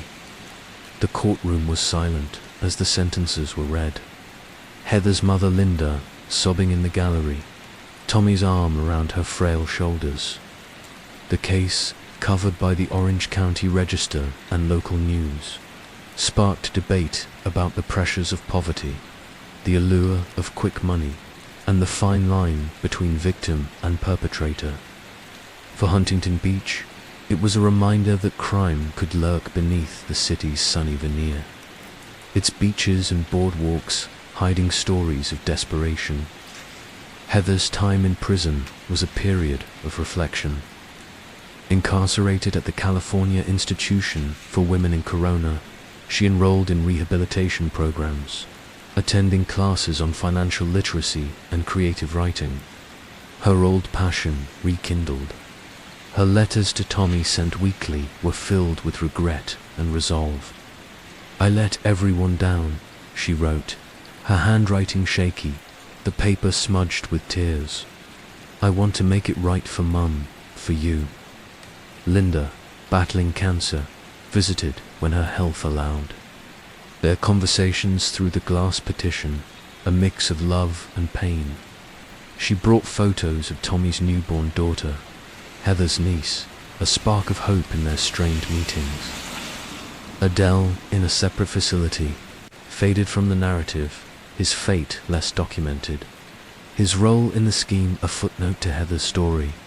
The other associates, including Heather Susan Gillespie, received lighter sentences, probation and community service, their roles deemed peripheral by the court. The community, meanwhile, grappled with the fallout. The surf shop, hit hard by the fraud, tightened its security, installing new cameras and training staff to spot forged checks. The owner, Carla, spoke to the Los Angeles Times about the betrayal of trust, her business struggling to recover from the financial hit. Other businesses in Huntington Beach followed suit, the case prompting a wave of caution in a city known for its laid-back vibe. Tommy, determined to support his sister, took on extra shifts at the auto shop, saving for her return. Linda's cancer went into remission in late 2022. A small victory that buoyed the family, though the scars of Heather's choices remained. Friends and neighbors who once saw Heather as a bright young woman wrestled with their judgment. Some offering forgiveness, others unable to forget the harm she caused. By September 2025, Heather was nearing the end of her sentence. Her release date set for March 2023 due to good behavior and participation in rehabilitation programs. She planned to return to Anaheim to live with Linda and care for her, perhaps to pursue writing. Her old notebooks filled with stories of redemption and second chances. Tommy, now married with a daughter, vowed to support her, their bond unbroken despite the pain. He kept a photo of Heather from before the arrest, her smile wide at a family barbecue, a reminder of the sister he believed in. Huntington Beach moved on, its streets bustling with tourists, its waves crashing as always, but the case left a mark, a cautionary tale of ambition gone astray. The woman at the heart of it, Heather Susan Bush, remained a figure of complexity. Neither villain nor victim, but a young woman caught in the tides of her own choices. Her story, a reminder of the thin line between dreams and desperation, of the cost of crossing it, and of the hope that lingers even in the aftermath of ruin. Story 5. The evening of April 14th, 2019, settled over Staten Island, New York, with the quiet hum of spring. The kind of night where the borough's neighborhoods felt both alive and serene. The streets of New Dorp, lined with modest homes and blooming cherry blossoms, glowed under the soft light of street lamps, their golden pools reflecting the promise of warmer days. Families gathered for dinner, the clink of dishes mingling with laughter, while children played in the last moments of daylight, their voices echoing through the narrow lanes. In a two-story house on Milton Avenue, where the scent of the nearby harbor drifted through open windows, Marissa DiNapoli was at home, her presence a quiet anchor in a world of routine. At 22, she was a young woman of fierce ambition. Her days a whirlwind of college classes, part-time shifts at a coffee shop, and volunteer work that fueled her dream of becoming a social worker. Known for her infectious laugh and unwavering loyalty, Marissa was a daughter, a sister, and a friend whose warmth touched everyone around her. But beneath the surface of her vibrant life, a shadow was creeping, one that would erupt in a crime that shook Staten Island to its core, leaving a community grappling with loss and a family forever altered by a betrayal they never saw coming. Marissa DiNapoli was born in 1997 in Staten Island, a borough where the urban pulse of New York City met the intimacy of suburban life, its communities knit together by shared histories and cornered delis. The daughter of Anthony and Teresa DiNapoli, she grew up in a home filled with the chaos and love of a large Italian-American family. Anthony, a construction worker with calloused hands and a quick wit, spent his days on scaffolds building the city's skyline, his evenings telling stories of his youth in Brooklyn. Teresa, a nurse who worked night shifts at Richmond University Medical Center, was the heart of the household, her gentle strength holding the family together through long hours and tight budgets. Marissa, their youngest, and her older brother, Michael, for years her senior, were raised with a blend of discipline and affection. Their home a place of loud dinners, heated card games, and unwavering support. Marissa was a bright child, her teachers at PS29 noting her empathy, her knack for comforting a crying classmate, her love for storytelling that filled her notebooks with tales of adventure. By high school at Curtis High, she was a standout, her grades strong despite the hours she spent working at a local deli, slicing meats and saving every penny for college. Her dream was clear: to become a social worker, to help kids like the ones she saw in her neighborhood, those caught in the cracks of poverty or family strife, their eyes mirroring the struggles she'd known.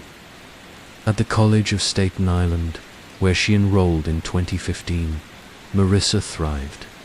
majoring in social work and throwing herself into her studies with a passion that impressed her professors. She was a familiar figure on campus, her backpack slung over one shoulder, her hair pulled into a messy bun as she rushed between classes and the library. She volunteered at a community center in Stapleton, tutoring kids in math and reading. Her patience endless as she helped them navigate homework or their own fears. Her professors described her as driven, her smile a constant in late-night study sessions, her essays reflecting a deep understanding of human struggle. Friends like her roommate Emily, a nursing student with a sharp sense of humor, knew Marissa as the one who'd organize pizza nights or lend a listening ear. Her compassion a quiet force that drew people to her. But Marissa's life wasn't without its burdens. The cost of college weighed heavily. Her parents' modest income stretched thin by medical bills and the rising cost of living. She juggled student loans and part-time shifts at a coffee shop on Highland Boulevard, her hands quick with the espresso machine, her smile masking the exhaustion of long days. She dated sporadically, her heart guarded after a high school romance ended in heartbreak. Her focus on her studies and her future. The shadow that would append her life came in the form of Christopher Vasquez, a 4-year-old from Port Richmond, a neighborhood just miles from Marissa's home, where the streets were rougher, the houses closer together. Christopher was a charismatic figure, his charm masking a troubled past that few in Marissa's circle knew. With a history of petty theft, shoplifting, car break-ins, and a recent arrest for drug possession, he was a man adrift. His life a cycle of quick hustles and fleeting highs. He had a way with words, his easy smile and tales of travel drawing people in, his dark eyes promising adventure. Marissa met him in early 2019 at a bar on Forest Avenue where she was celebrating a friend's 21st birthday. The bar was crowded, the air thick with laughter and the clink of glasses. And Christopher, leaning against the counter, caught her eye. He offered to buy her a drink, his confidence disarming. His stories of surfing in California and backpacking in Mexico, a spark in Marissa's demanding world. Their relationship, though brief, was intense. Marissa drawn to his energy, unaware of the darkness beneath his charm. Friends later told the Staten Island Advance that she saw good in him, believed she could help him find stability, her social work instincts blinding her to his volatility. The crime that would define the Marissa Dinopoli case unfolded on that April evening, its details pieced together from court documents filed in Staten Island, Supreme Court, police reports from the 120th precinct. Around 8 p.m., Marissa was at home, her parents out for a rare dinner at a local trattoria, their first night out in months. Michael, working a late shift as a bartender in St. George, had left the house quiet, its rooms filled with the familiar comforts of family life. A worn couch, a fridge covered in magnets. Marissa's textbooks open on the coffee table.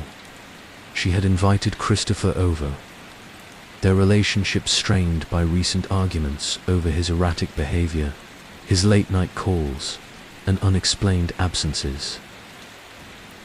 Neighbors later recalled hearing raised voices from the Dapoli home, a sharp cry piercing the evening, then a silence that settled like a weight over Milton Avenue. Inside, a confrontation had spiraled into violence. Christopher, in a fit of rage, attacked Marissa, his hands closing around her throat in a moment that would end her life. The exact trigger of the violence remained murky, but court record suggests an argument over money and Christopher's drug use. Marissa, ever the fixer, had confronted him about his habits, urging him to seek help. perhaps threatening to end their relationship. Her words, meant to heal, ignited his temper, his addiction fueling a rage he couldn't control. The struggle was brief, but brutal. Marissa's attempts to fight back, leaving scratches on his arms, her nails digging into his skin as she gasped for air. She fell to the living room floor, surrounded by the remnants of her life. A family photo on the wall, her social work notes scattered, her phone buzzing with unread texts from Emily, checking if she was free for a movie. Christopher, his hands trembling, stood over her, the reality of his actions sinking in.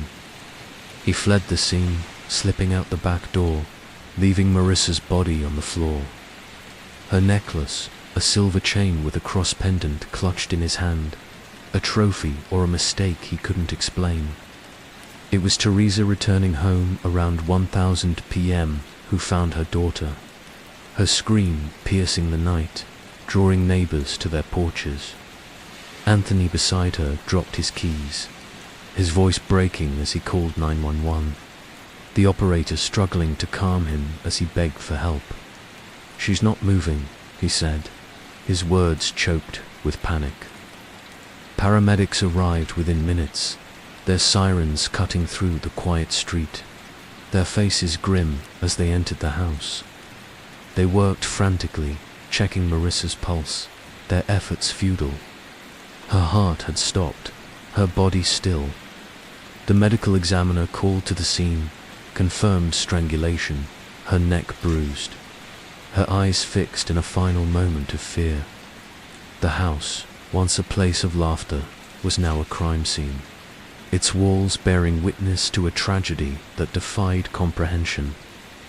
Neighbors gathered outside, their candles flickering in the spring breeze, their whispers heavy with disbelief. Mrs. Caruso, a retiree who lived next door, told media Marissa was an angel. "This doesn't happen here." The Staten Island police, alerted at 10:17 p.m., descended on Milton Avenue, their lights flashing against the quiet street, transforming it into a tableau of grief and urgency. Detectives from the 120th Precinct, led by Lieutenant Maria Rossi, a veteran with a reputation for tenacity, processed the scene with meticulous care. They noted the signs of struggle, a knocked-over lamp, a scattered stack of papers. Marissa's phone cracked on the floor. The absence of forced entry pointed to someone she knew, a detail that chilled investigators. Forensic technicians collected evidence: fingerprints, fibers, a single strand of Christopher's hair on Marissa's sweater. Emily questioned that night at the precinct, mentioned their rocky relationship, her worry about his temper, her voice trembling as she realized the weight of her words. She was scared of him sometimes, she said, her hands twisting in her lap. A bolo was issued for Christopher Vizquez. His description, 5'10" in dark hair, last seen in a black hoodie, circulated across the borough, his mugshot from a prior arrest flashing on precinct screens. The manhunt for Christopher was intense, the NYPD mobilizing resources across Staten Island. Detectives tracked his phone, its signal pinging near a friend's apartment in New Brighton, a neighborhood known for its gritty edges. On April 16th, 2 days after the murder, officers spotted him at a deli on Jersey Street. His face haggarded, his clothes stained with sweat. He was buying a pack of cigarettes, his hands shaking as he handed over cash, unaware of the plainclothes officers watching from the corner. When they approached, he offered no resistance, his silence damning as he was cuffed and led to a patrol car. A search of his backpack revealed Marissa's necklace, the silver cross glinting under the deli's fluorescent lights, a detail that would haunt her family in court. The arrest, reported by media, sent a wave of relief through Staten Island, but it was tempered by grief. the reality of Marissa's loss settling over the community like a fog. The DePauls, devastated, retreated into their home, their once lively house, now a place of ghosts, its rooms filled with her absence. The investigation, led by the NYPD's Homicide Division, moved swiftly, their work a blend of precision and urgency. Forensic evidence painted a grim picture. Marissa's DNA under Christopher's fingernails, his DNA on her clothing, and bruises on his arms matching her defensive wounds. The medical examiner's report, detailed in court filings, confirmed strangulation, with petechial hemorrhages in her eyes and a fractured hyoid bone. Signs of a prolonged struggle. Detectives interviewed friends, family, and Christopher's associates, piecing together a timeline. He had been at Marissa's home since 7:00 p.m., their argument escalating after she refused to lend him money for drugs. His history of substance abuse, cocaine, and prescription pills emerged, his addiction a shadow over his life. The Staten Island Advance reported whispers of his volatility, friends recalling his temper, though none had seen him violent with Marissa before. A neighbor, Mr. Russo, mentioned seeing him leave the house that night, his hood up, his pace hurried, a detail that corroborated the timeline. The motive, prosecutors argued, was not premeditated, but a crime of passion, sparked by Marissa's attempt to confront Christopher's demons. The defense, later in court, would claim diminished capacity, citing his drug use, but the evidence was overwhelming. Surveillance footage from a nearby gas station showed Christopher walking away from Milton Avenue at 8:30 p.m., his head down, his hands in his pockets. Text messages recovered from his phone revealed a fight with Marissa earlier that day. Her words sharp. "You need to get help, Chris. I can't do this anymore." The investigation also uncovered his prior arrests. 3 in the past 5 years, all non-violent. Though his drug use had escalated, his life unraveling in the months before the murder. The DNAPs cooperating with police provided Marissa's phone, its call log showing missed calls from Christopher, his desperation a prelude to the violence. The trial held in Staten Island Supreme Court in spring 2020 was a media storm. The borough's attention fixed on the courtroom at 26 Central Avenue. The space with its polished wood benches and fluorescent lights was packed with reporters, their notebooks open, their pens scribbling. Marissa's family sat in the front row, Anani's face etched with grief, Teresa clutching a rosary, Michael staring at the floor. Christopher, represented by public defender Sarah Clean, sat stone-faced, his eyes avoiding the gallery, his orange jumpsuit a stark contrast to the black hoodie he'd worn that night. The prosecution, led by Assistant District Attorney Mark Russo, presented a compelling case. The forensic evidence, witness testimonies, and Marissa's necklace displayed in a plastic bag, its cross glinting under the courtroom lights, a silent accusation. Emily testified, her voice trembling about Marissa's fears, her plan to end things with Christopher, her words to Emily just days before. "He's not himself anymore." Michael, called as a character witness, spoke of his sister's dreams, her work with kids at the community center, her plans to apply for graduate school. "She wanted to fix the world," he said, his voice breaking, the gallery falling silent. The defense leaned on Christopher's drug use, calling a psychologist, Dr. Ellen Carter, who testified to his addiction's impact on his impulse control. She described him as a man caught in a cycle of dependency, his judgment clouded by cocaine, his actions not premeditated, but a tragic lapse. The prosecution countered with forensic evidence. The DNA, The bruises, the necklace, and a chilling detail. The force required to fracture Marissa's hyoid bone, suggesting a sustained attack, not a fleeting moment. A neighbor, Mrs. Caruso, testified about the cry she heard. Her voice soft but certain, her words painting a picture of a quiet night shattered. The prosecution's closing argument was searing. Christopher Visquez took a life, a future, a family's heart. He chose rage over reason, and Marissa paid the price.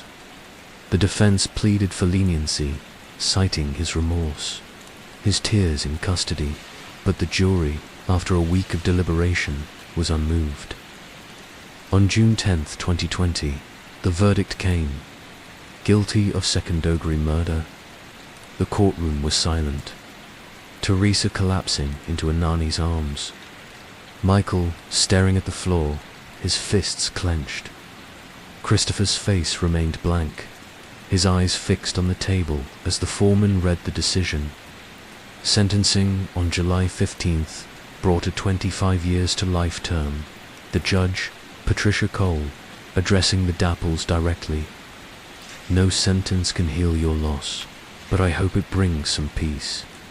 Christopher was led away, his steps heavy, his future confined to a cell at Sing Sing Correctional Facility. The verdict, covered by media outlets, was a moment of closure for Staten Island. Though the pain lingered, a wound that refused to heal. The Dapples, through a statement read by their attorney, thanked the community, their words heavy with gratitude and sorrow. Marissa was our light. We'll carry her forever. The aftermath was a slow unraveling for the DNAPs and their community.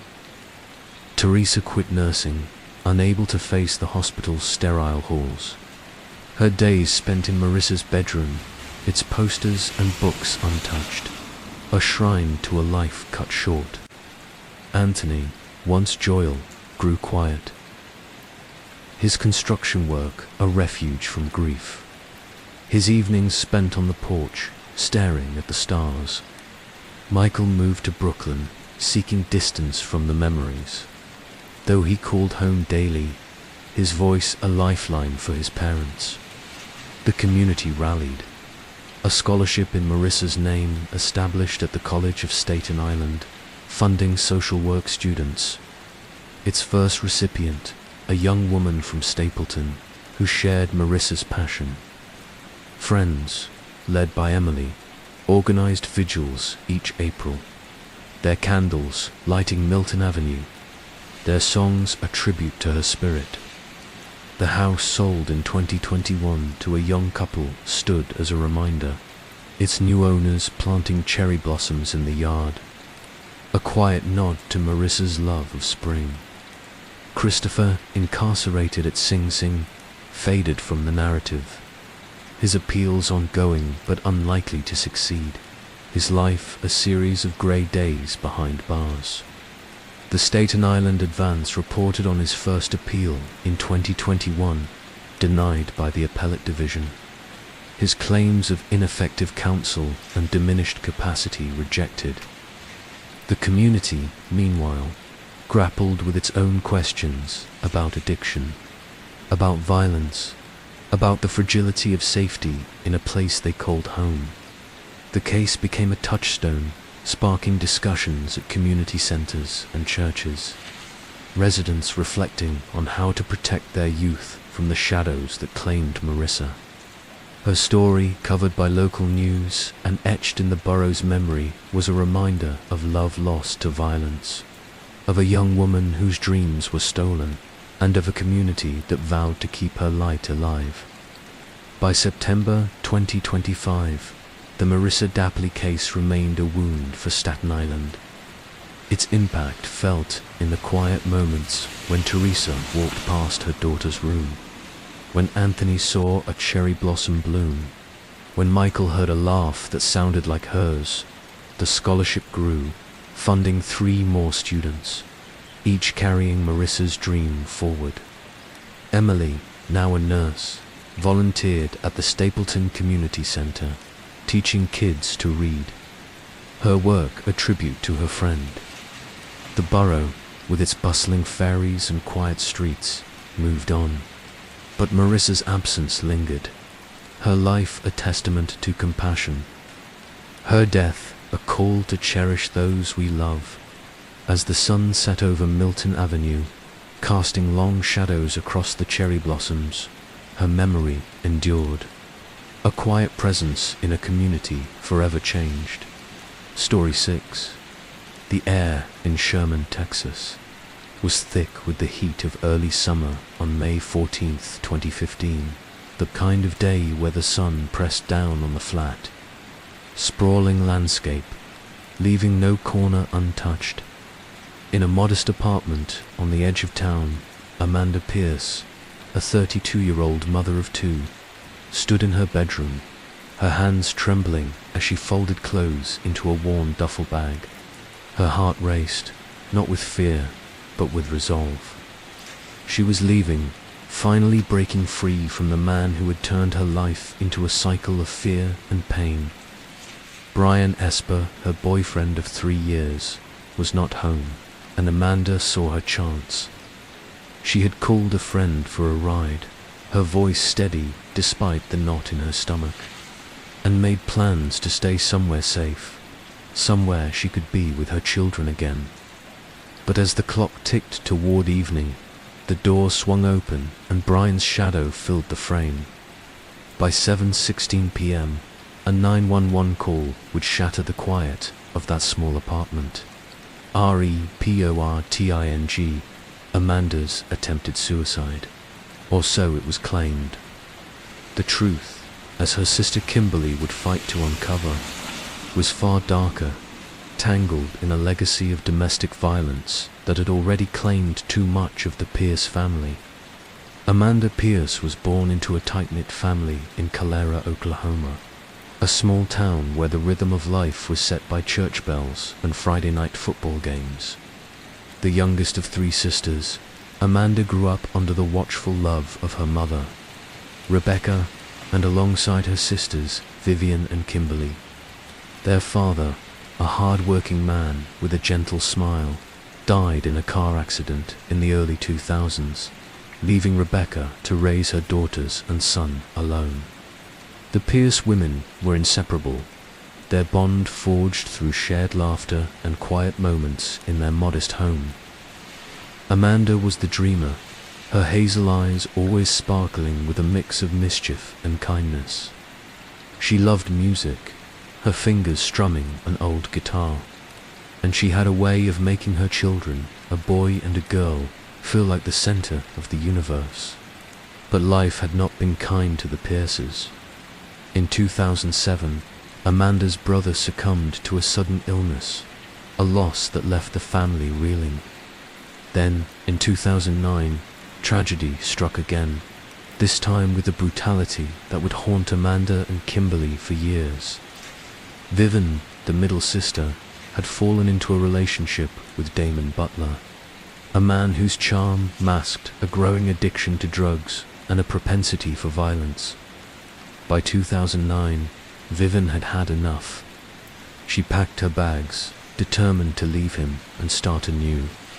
But Damon came home early, his eyes wild with rage. He beat and stabbed Vivian to death, her screams echoing through the small Serra house. When Rebecca, worried about her daughter, arrived the next day, Damon turned his fury on her, ending her life with the same ruthless cruelty. The double murder left Amanda and Kimberly devastated, their family fractured beyond repair. Kimberly, the eldest, became the rock, holding Amanda close as they grieved. But the shadow of domestic violence, once a distant fear, now loomed large over their lives. Amanda moved to Sherman, Texas, seeking a fresh start. She found work as a cashier, her warm smile disarming customers, and poured her energy into raising her children. But in 2012, she met Brian Esper, a man whose easy confidence drew her in. At first, their relationship seemed promising, filled with late-night talks and shared dreams. But Brian's demeanor changed over time. He grew controlling, his temper flaring over small things. A late dinner, a phone call he didn't like. By 2014, the abuse was undeniable. He had beaten Amanda publicly, leaving bruises that she hid under long sleeves. 2 warrants for domestic violence were issued against him. But Brian, an undocumented immigrant, evaded arrest, and Amanda, caught in the grip of fear and hope, stayed. She told Kimberly she wanted to leave, but the weight of threats, Brian's promises that he would kill her if she tried, kept her tethered. Detective Laura Martinez of the Sherman Police Department was on duty when the 911 call came in. The voice on the line was Brian's, calm but insistent, claiming Amanda had tried to hang herself with an iron cord in their closet.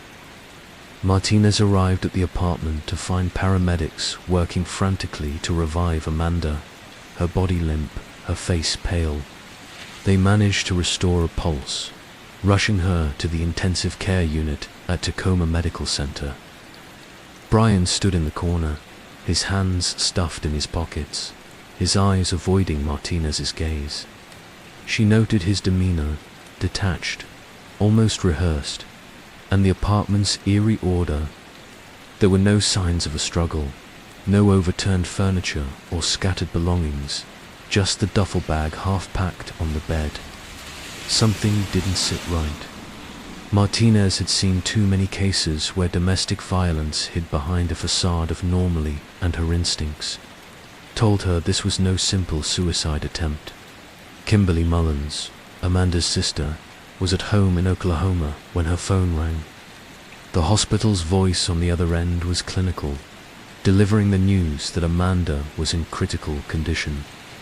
Kimberly's world tilted. She drove to Sherman, her mind racing with memories of Vivian and Rebecca, the wounds of their death still raw. At the hospital, she found Amanda hooked to machines, her breathing shallow, her body bruised in ways that didn't align with a self-inflicted act. Kimberly's grief turned to suspicion. She began taking photos of Amanda's injuries, marks on her neck, scratches on her arms, and demanding answers from the police. Brian's story was that Amanda had been depressed, that she'd tried to end her life after an argument. But Kimberly knew her sister. Amanda was a fighter, a mother who lived for her children, not someone who would leave them behind. The investigation into Amanda's case was frustratingly brief. The Sherman Police Department, understaffed and overwhelmed, classified it as an attempted suicide based on Brian's account and the initial scene. The iron cord found loosely around Amanda's neck was sent for basic forensic analysis, but no fingerprints or DNA were collected. The apartment was not thoroughly searched, and Brian was not detained despite his outstanding warrants. Martinez pushed for a deeper look, noting inconsistencies. Brian's lack of emotion, the timing of the 911 call, and the fact that Amanda had been packing to leave. But her superiors, citing a lack of clear evidence, closed the case as a suicide attempt when Amanda, still in a coma, was taken off life support days later, her children by her side. The official report listed her death as a suicide, a conclusion that felt like a betrayal to Kimberly. Kimberly refused to accept it. She began her own investigation, driven by a sister's love and a survivor's resolve. She contacted friends, neighbors, and anyone who had known Amanda and Brian. A friend revealed that Amanda had called her that day, excited about leaving, her voice free of despair. Another neighbor recalled hearing raised voices from the apartment hours before the 911 call, followed by a heavy thud. Kimberly tracked down Brian's history, uncovering a pattern of violence that stretched beyond Amanda. She learned of his threats, his boasts that he could get away with anything because of his status as an undocumented immigrant. Armed with this, Kimberly reached out to the Grayson County District Attorney's office, pleading for the case to be reopened. But the response was tepid. Without new evidence, they said there was little they could do. The community of Sherman, a city of 40,000 where news traveled fast, began to whisper about Amanda's death. The Pierce family's tragedy was no secret, and many saw parallels between Vivon's murder and Amanda's suspicious end. Local advocates, including a group called the Pain of Injustice, took up Kimberly's cause, sharing Amanda's story on social media. They pointed to the shoddy investigation, the unexamined bruises, and Brian's unpunished warrants. Kimberly spoke at vigils, her voice steady, but her eyes heavy with grief, recounting Amanda's love for her children and her determination to escape. She called the Grayson County Police Department, the Texas Attorney General, even local representatives, her pleas growing more desperate as months turned into years. Martinez, still haunted by the case, quietly supported Kimberly's efforts. She reviewed her notes, the ones she'd scribbled in the margins of the official report, the packed duffel bag, the neighbor's account of an argument, the lack of defensive wounds that might suggest a struggle. She reached out to a forensic pathologist she knew, asking for an unofficial review of Amanda's autopsy photos. The pathologist noted irregularities, the angle of the ligature marks, the presence of petechial hemorrhages in Amanda's eyes, and bruising that suggested force beyond a self-inflicted act.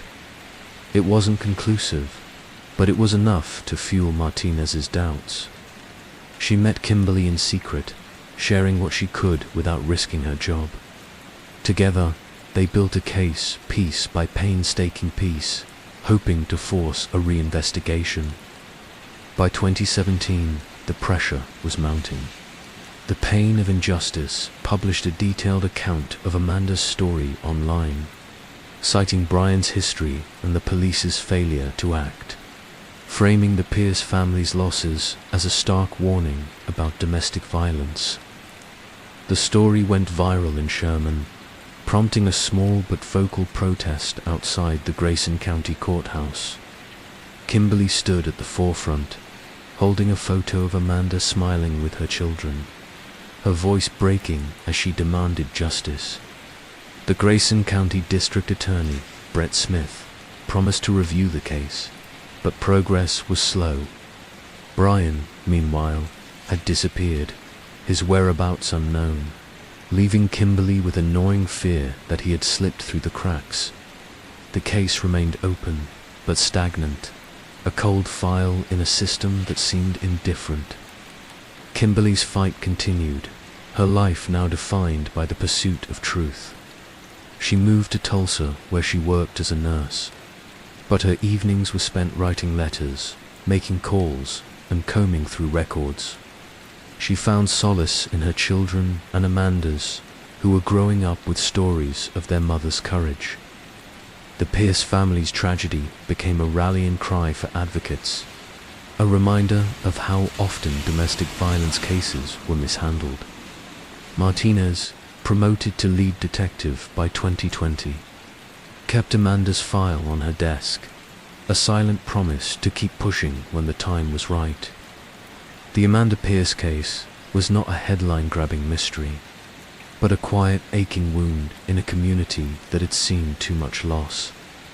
It was a story of resilience, of a sister's refusal to let her loved one's death be reduced to a statistic. For Kimberly, every step was a tribute to Amanda, Vivon, and Rebecca, a vow that their lives would not be forgotten.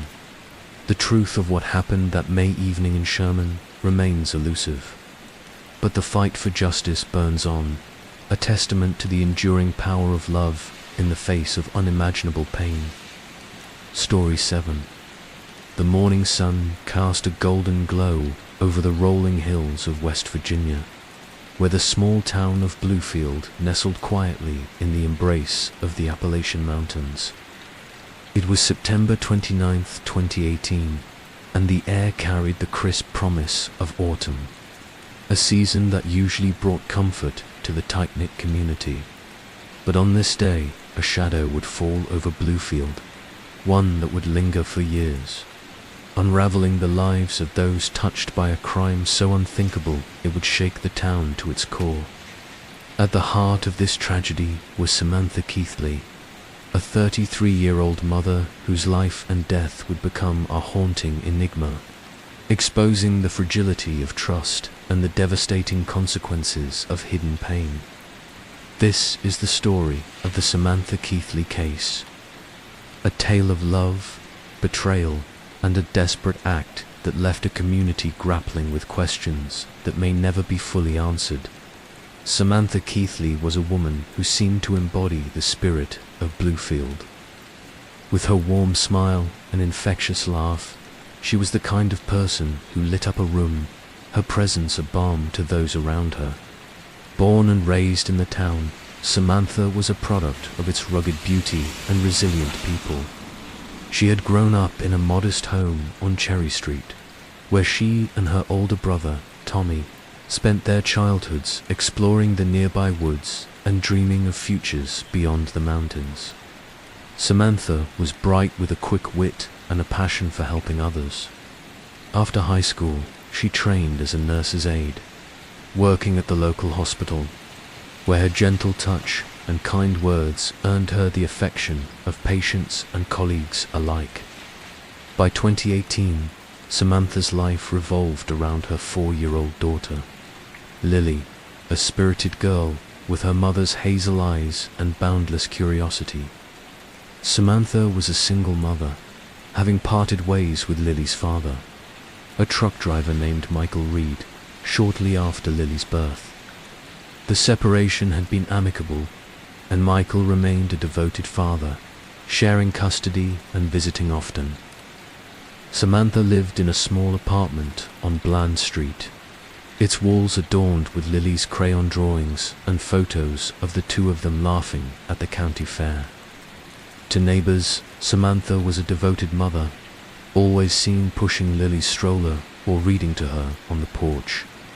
But those closest to her knew she carried burdens she rarely shared. Samantha had been in a relationship with Christopher Lusk, a 35-year-old mechanic with a reputation for charm, but a history of volatility. Christopher was a tall man with a rugged handsomeness, his dark hair often hidden under a baseball cap. He worked at a local auto shop, his hands stained with grease, his temper known to flare under pressure. To outsiders, he and Samantha seemed an unlikely pair. She, the nurturing caregiver, he the rough-edged loner. Yet Samantha saw something in him, a vulnerability she believed she could heal. Friends later recalled her talking about Christopher's difficult childhood, his struggles with addiction, and her hope that she could help him find stability. But the relationship was fraught, marked by arguments that sometimes spilled into public view, though Samantha always downplayed them, insisting she could handle it. On the morning of September 29th, 2018, Samantha woke early, as she often did, to prepare breakfast for Lily. The apartment smelled of pancakes and coffee, the radio playing softly in the background. She had plans to take Lily to a pumpkin patch that afternoon, a tradition they looked forward to each fall. But when Michael arrived to pick up Lily for his weekend visit, he found the apartment empty. The door was unlocked, the lights still on, and Samantha's purse sat on the kitchen counter, her phone and keys inside. Lily's favorite stuffed bunny lay abandoned on the couch. Michael's heart sank.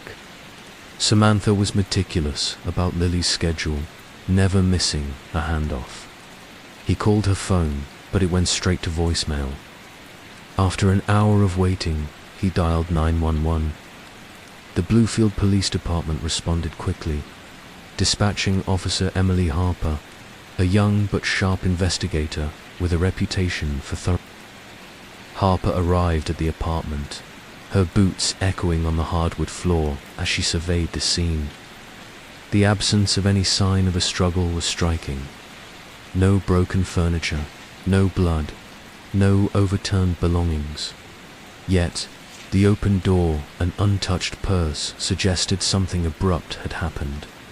Harper interviewed Michael, who was visibly shaken, his voice trembling as he described Samantha's reliability as a mother.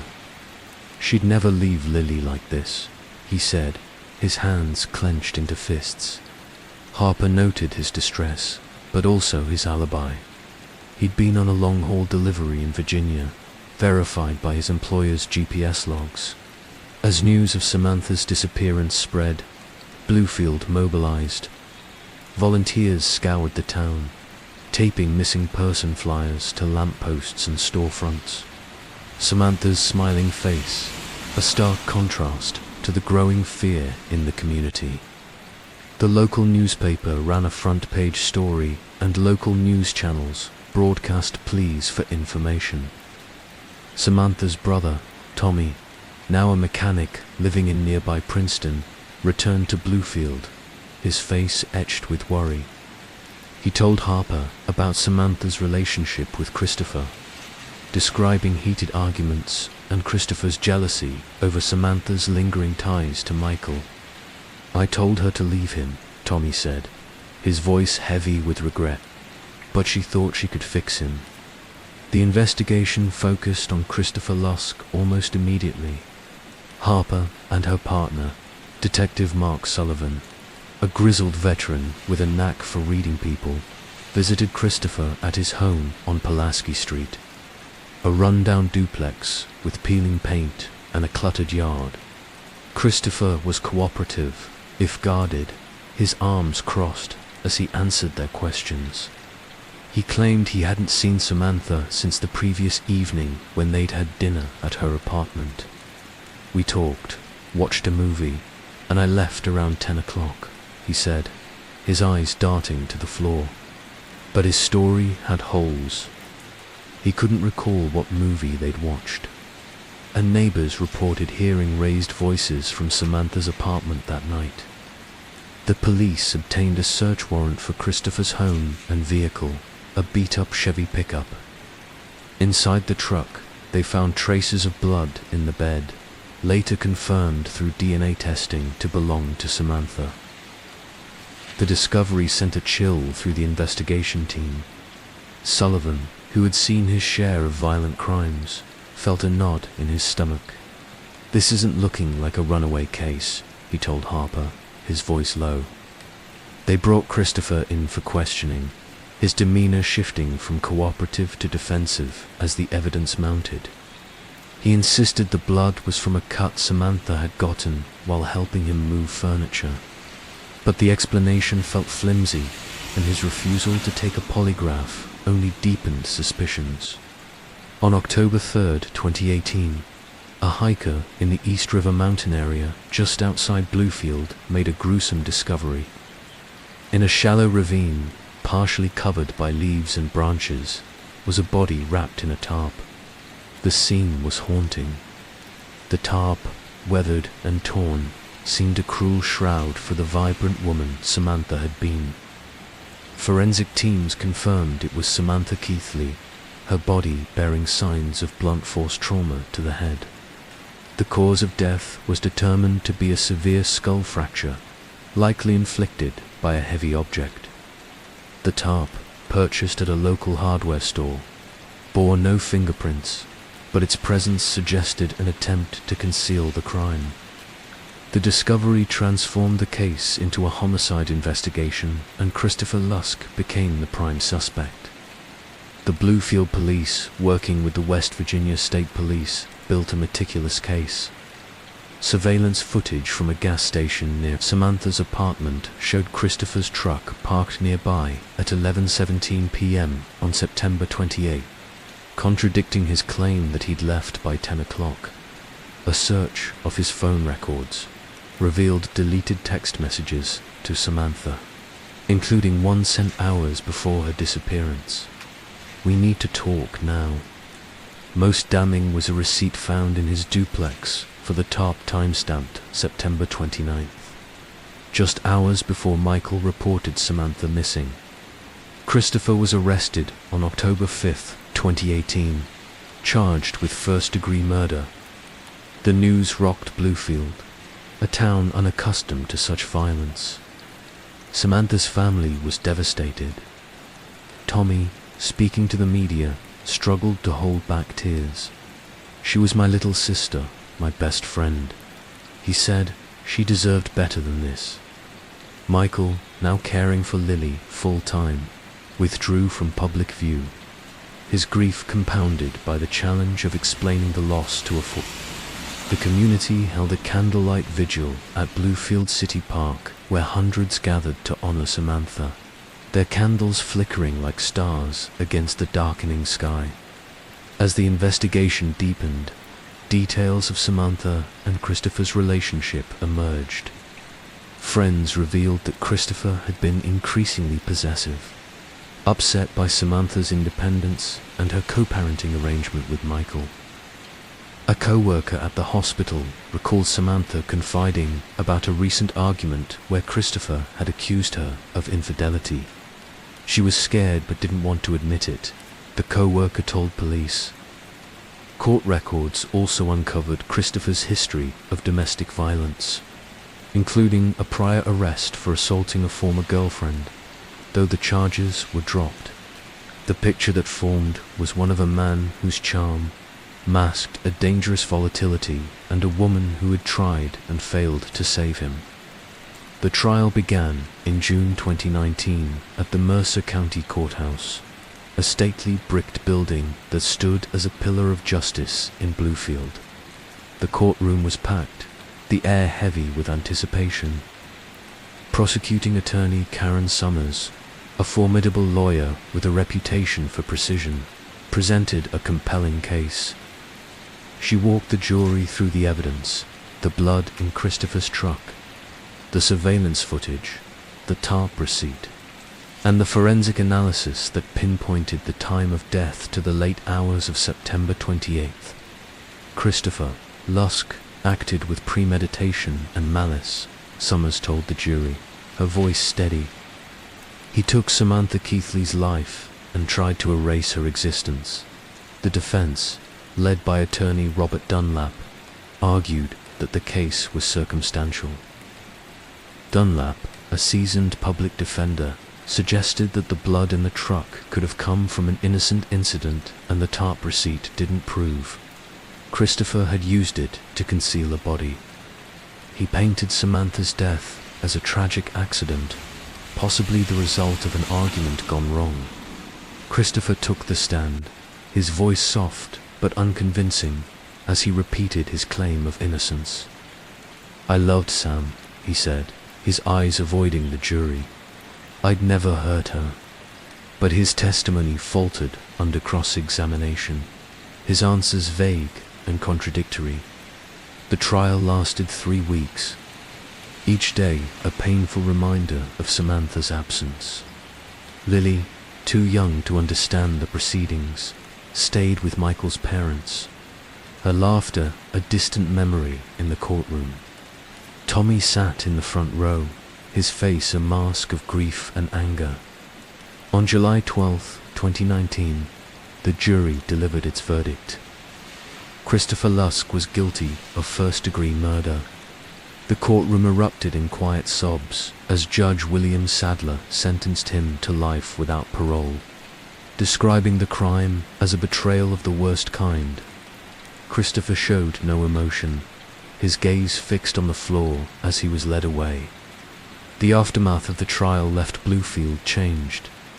Samantha's family struggled to find closure, their grief compounded by the knowledge that Lily would grow up without her mother. Michael dedicated himself to raising Lily, filling their home with photos of Samantha to keep her memory alive. Tommy became an advocate for domestic violence awareness, speaking at local events to honor his sister's legacy. The community, once defined by its quiet charm, grappled with the reality that evil could lurk so close to home. Samantha Keithley's story is a testament to the enduring power of love and the devastating cost of betrayal. In the hills of West Virginia, where the mountains stand as silent witnesses, her memory lingers, a reminder of a life cut short, a daughter left behind, and a town forever marked by the loss of one of its own. The case of Samantha Keithley is not just a story of crime and punishment, but a poignant reflection on the fragility of trust, the strength of a mother's love, and the resilience of a community determined to heal. Story 8. The morning of June 30th, 2009 broke over Kingston, Ontario with a deceptive calm. The sun casting a golden glow across the Rio Canal where the waters of the Kingston Mills lock shimmered in the early light, reflecting the stone arches of a historic waterway. The air was warm, heavy with the scent of summer grass and the faint hum of distant traffic along Highway 401.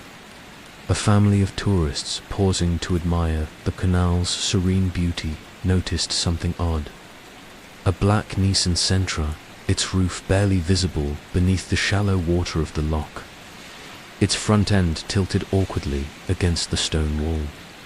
Curious, they alerted a lock worker who peered into the murky depths and saw the unthinkable. For bodies, their forms still and lifeless, trapped inside the submerged car. The discovery, reported by the Kingston Whig Standard, sent shockwaves through the quiet city. A place more accustomed to the chatter of Queen's University students and the charm of its limestone buildings than the horror of violent crime. The victims were Zanab Shea, 19, Sahashi, 17, Githi, 13, and Rona Amir Mohammed, 52. All members of the Shi family, Afghan immigrants who had settled in Montreal 2 years earlier.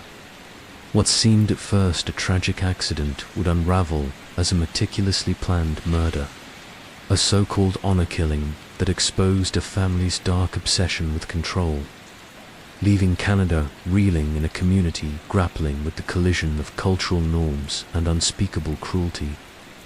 Muhammad Shafir, 56, was the patriarch, a man whose journey from Kabul to Montreal was marked by ambition and an unyielding grip on his family. Born in Afghanistan, he had built a successful import-export business, dealing in electronics and textiles. His wealth evident in the family's sprawling 2-story home in Montreal's St. Leonard Bureau, a neighborhood of tidy lawns and immigrant dreams. His first wife, Rona Mohammed, was a gentlewoman, childless in a polygamous marriage. Her life overshadowed by Muhammad's second wife, Tuba Yaha 40, who bore him 7 children, 4 daughters and 3 sons. Zanab, the eldest daughter, was a poet at heart, her notebooks filled with verses about love and freedom, her dreams stifled by her father's strict rules. Sahar, 17, was sensitive and stylish, her love for fashion, tight jeans, navel piercings, hidden from her parents. Her secret romance, a spark of hope in a constrained world.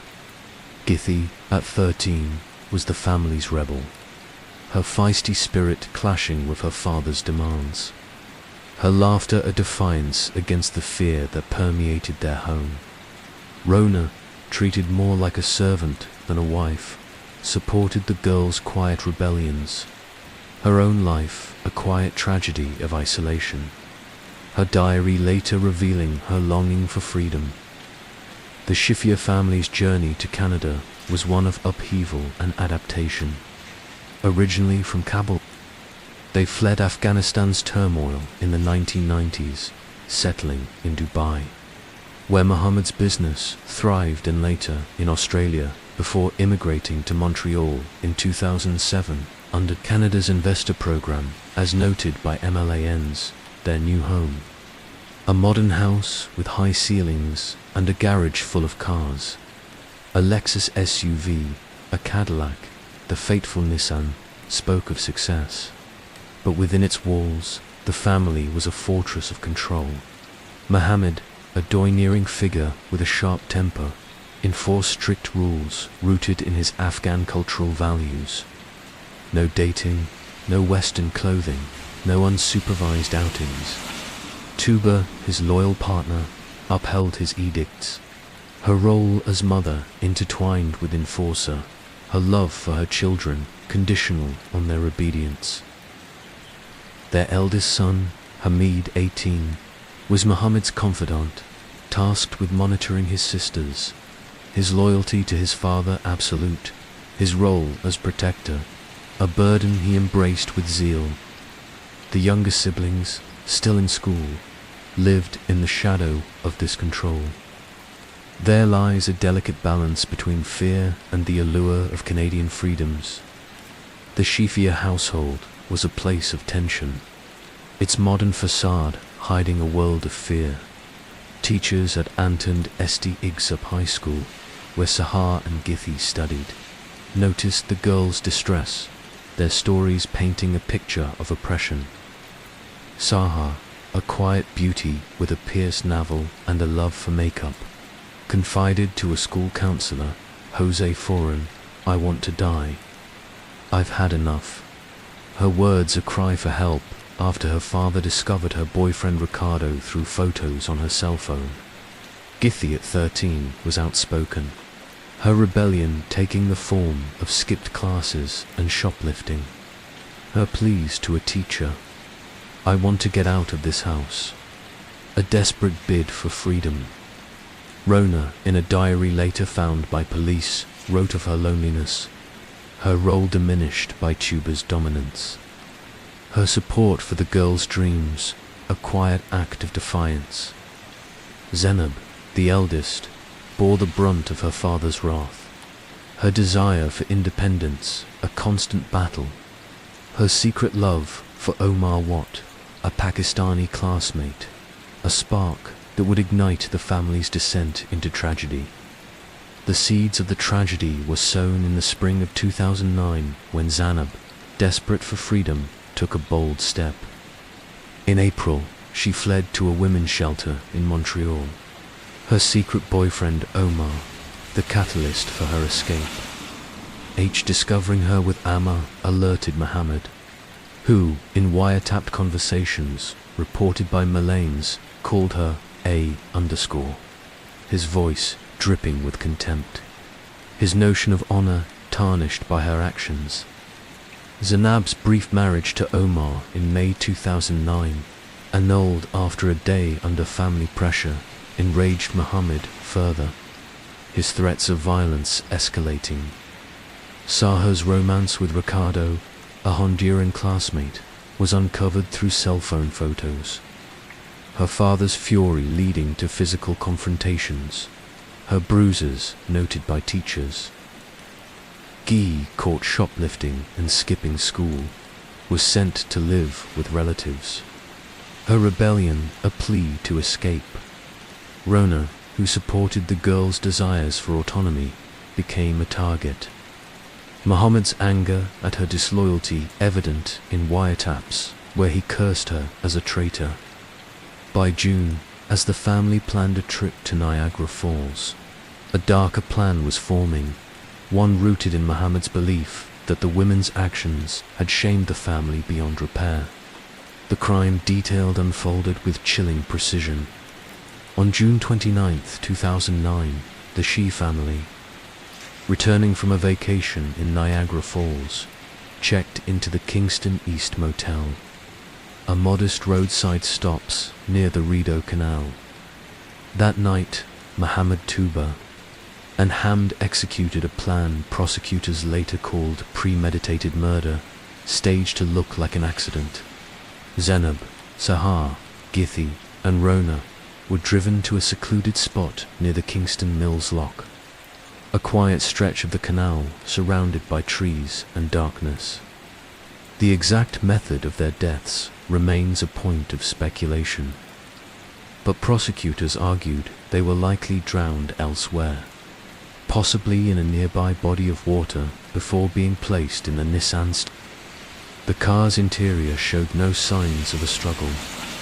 The victims' bodies bearing bruises suggesting restraint, as noted in court testimony. The Nissan was then pushed into the lock, its front end submerged. The open driver's window, a deliberate clue to suggest a joyride gone wrong. The family returned to the motel, their story rehearsed, their grief feigned. The next morning, Mohammed reported the women missing, claiming Zanab had taken the Nissan for a drive with Sahar Githi and Rona, a story that strained Creedle. Kingston police, alerted by the tourists' discovery, sent a diver into the canal. His findings reported by Milans painting a haunting picture. Zainab in the front passenger seat, her black cardigan on backwards, her fingernails painted blue. Sahar in the back, her belly button pierced, her cell phone nearby. Guy floating near the driver's seat, her arm wrapped around the headrest, her navel ring glinting. Rona slouched in the middle, her body still, her life erased. The scene was one of quiet horror, the water preserving the tragedy in eerie stillness. The police, led by Detective Steve Koopman, initially treated it as an accident, but inconsistencies piled up. The Nissan's damage suggested it was pushed, not driven, into the lock. Its position physically impossible without external force. A Lexus SUV owned by Mohammed bore scratches consistent with pushing the smaller car, a crucial clue. The investigation turned to murder as evidence mounted. Wiretapped conversations authorized after the arrests and captured Mohammed's rage. "They betrayed us," he said, calling the girls treacherous and Rona his words laced with venom. Ames Google searches conducted weeks before included where to commit a murder and can a prisoner have control over their real estate, suggesting premeditation as noted in court records. Tuba's evasive answers during interviews, coupled with the family's claim that Zanib, who had no driver's license, drove the car, unraveled their story. A mechanic's report cited by the Globe and Mail confirmed the Nissan's headlights were off, contradicting the joyride narrative. On July 23, 2009, Mohammed, Tuba, and Haid were arrested, charged with 4 counts of first-degree murder and conspiracy to commit murder. Their not guilty pets setting the stage for a trial that would grip Canada with its chilling details. The trial held in Kingston's Frontenac County Courthouse from October 20, 2011 to January 29, 2012 was a media storm. The courtroom, a wood-paneled space filled with reporters and community members, buzzed with tension. The Afghan diaspora in Montreal watching closely. Prosecutors, led by Laurie Lasselle, argued the murders were honor killings, planned to restore the family's reputation tarnished by the women's westernization. Wiretaps played for the jury revealed Mohammed's chilling words. "May the devil underscore on their graves," he said, his contempt for his daughters and Rona palpable. Saha's cell phone, recovered from the car, held photos of her with Ricardo, her smile a silent rebellion. Githi's note to Sahar, found in her room and read in court, was scrawled with hearts. "I wish to God that till I'm alive, I'll never see you sad." Rona's diary, translated from Dari, detailed her isolation, her love for the girls, her fear of Mohammed's temper. The physical evidence was damning. Bruises on the victim's body suggested restraint. The Nissan's damage pointed to external force, and the Lexus's scratches aligned with the act of pushing. The defense, led by Patrick McCann for Mohammed and Tuba and Peter Kemp for Haid, argued the deaths were accidental. The women drowning after Zainab took the car for a joyride. They claimed the wiretaps were misinterpreted. Mohammed's words, cultural hyperbole, not evidence of intent. a self-proclaimed private investigator, Musahi, hired by the Chifias, testified that the police had it wrong, but his credibility crumbled under cross-examination, as noted by the prosecution called an expert on honor killings, Chazid Mojab, who explained the cultural context of such crimes in Middle Eastern communities. Her testimony cited in court records carefully generic to avoid prejudice. The jury, 7 women and 5 men, deliberated for 15 hours. Their verdict on January 29, 2012, unanimous. Guilty on all counts for Muhammad, Tuba, and Hain. Each received an automatic life sentence with no parole for 25 years. Judge Robert Marangana calling the act heinous and shameful.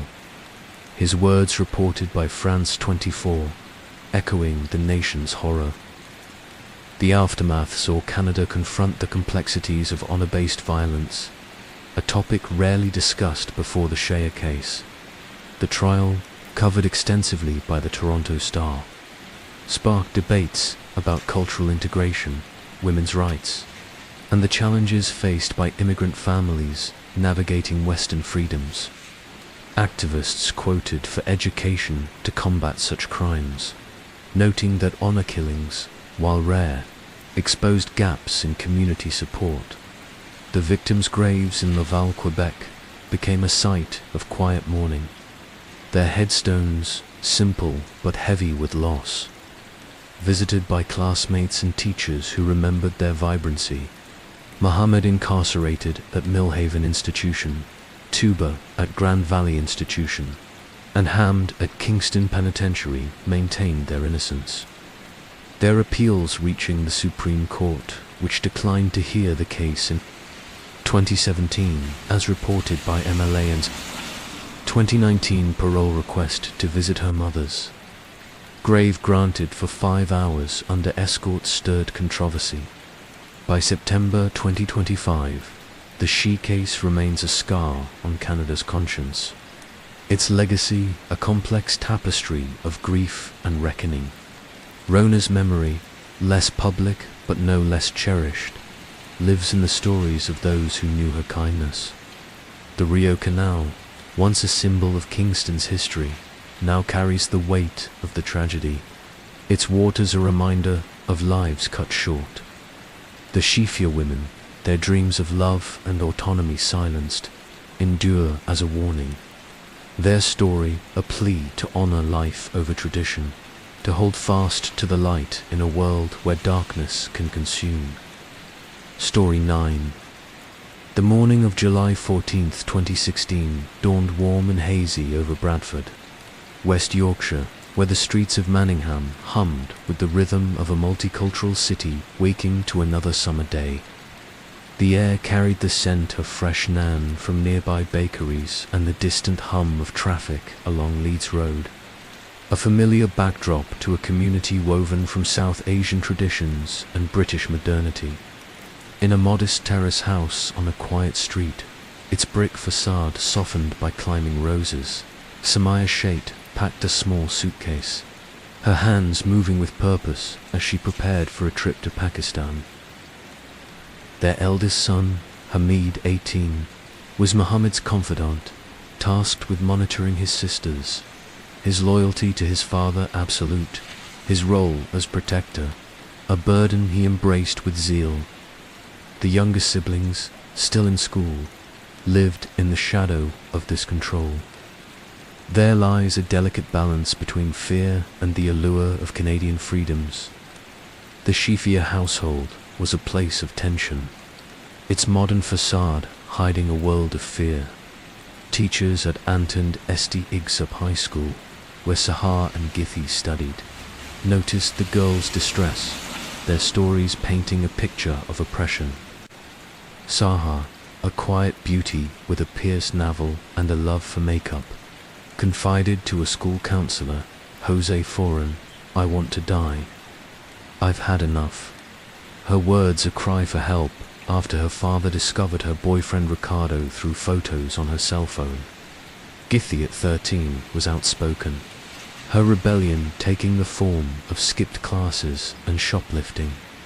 Her pleas to a teacher: "I want to get out of this house." A desperate bid for freedom. Rona, in a diary later found by police, wrote of her loneliness, her role diminished by Tuba's dominance. Her support for the girl's dreams, a quiet act of defiance. Zainab, the eldest, bore the brunt of her father's wrath. Her desire for independence, a constant battle. Her secret love for Omar Watt, a Pakistani classmate, a spark that would ignite the family's descent into tragedy. The seeds of the tragedy were sown in the spring of 2009 when Zainab, desperate for freedom, took a bold step. In April, she fled to a women's shelter in Montreal.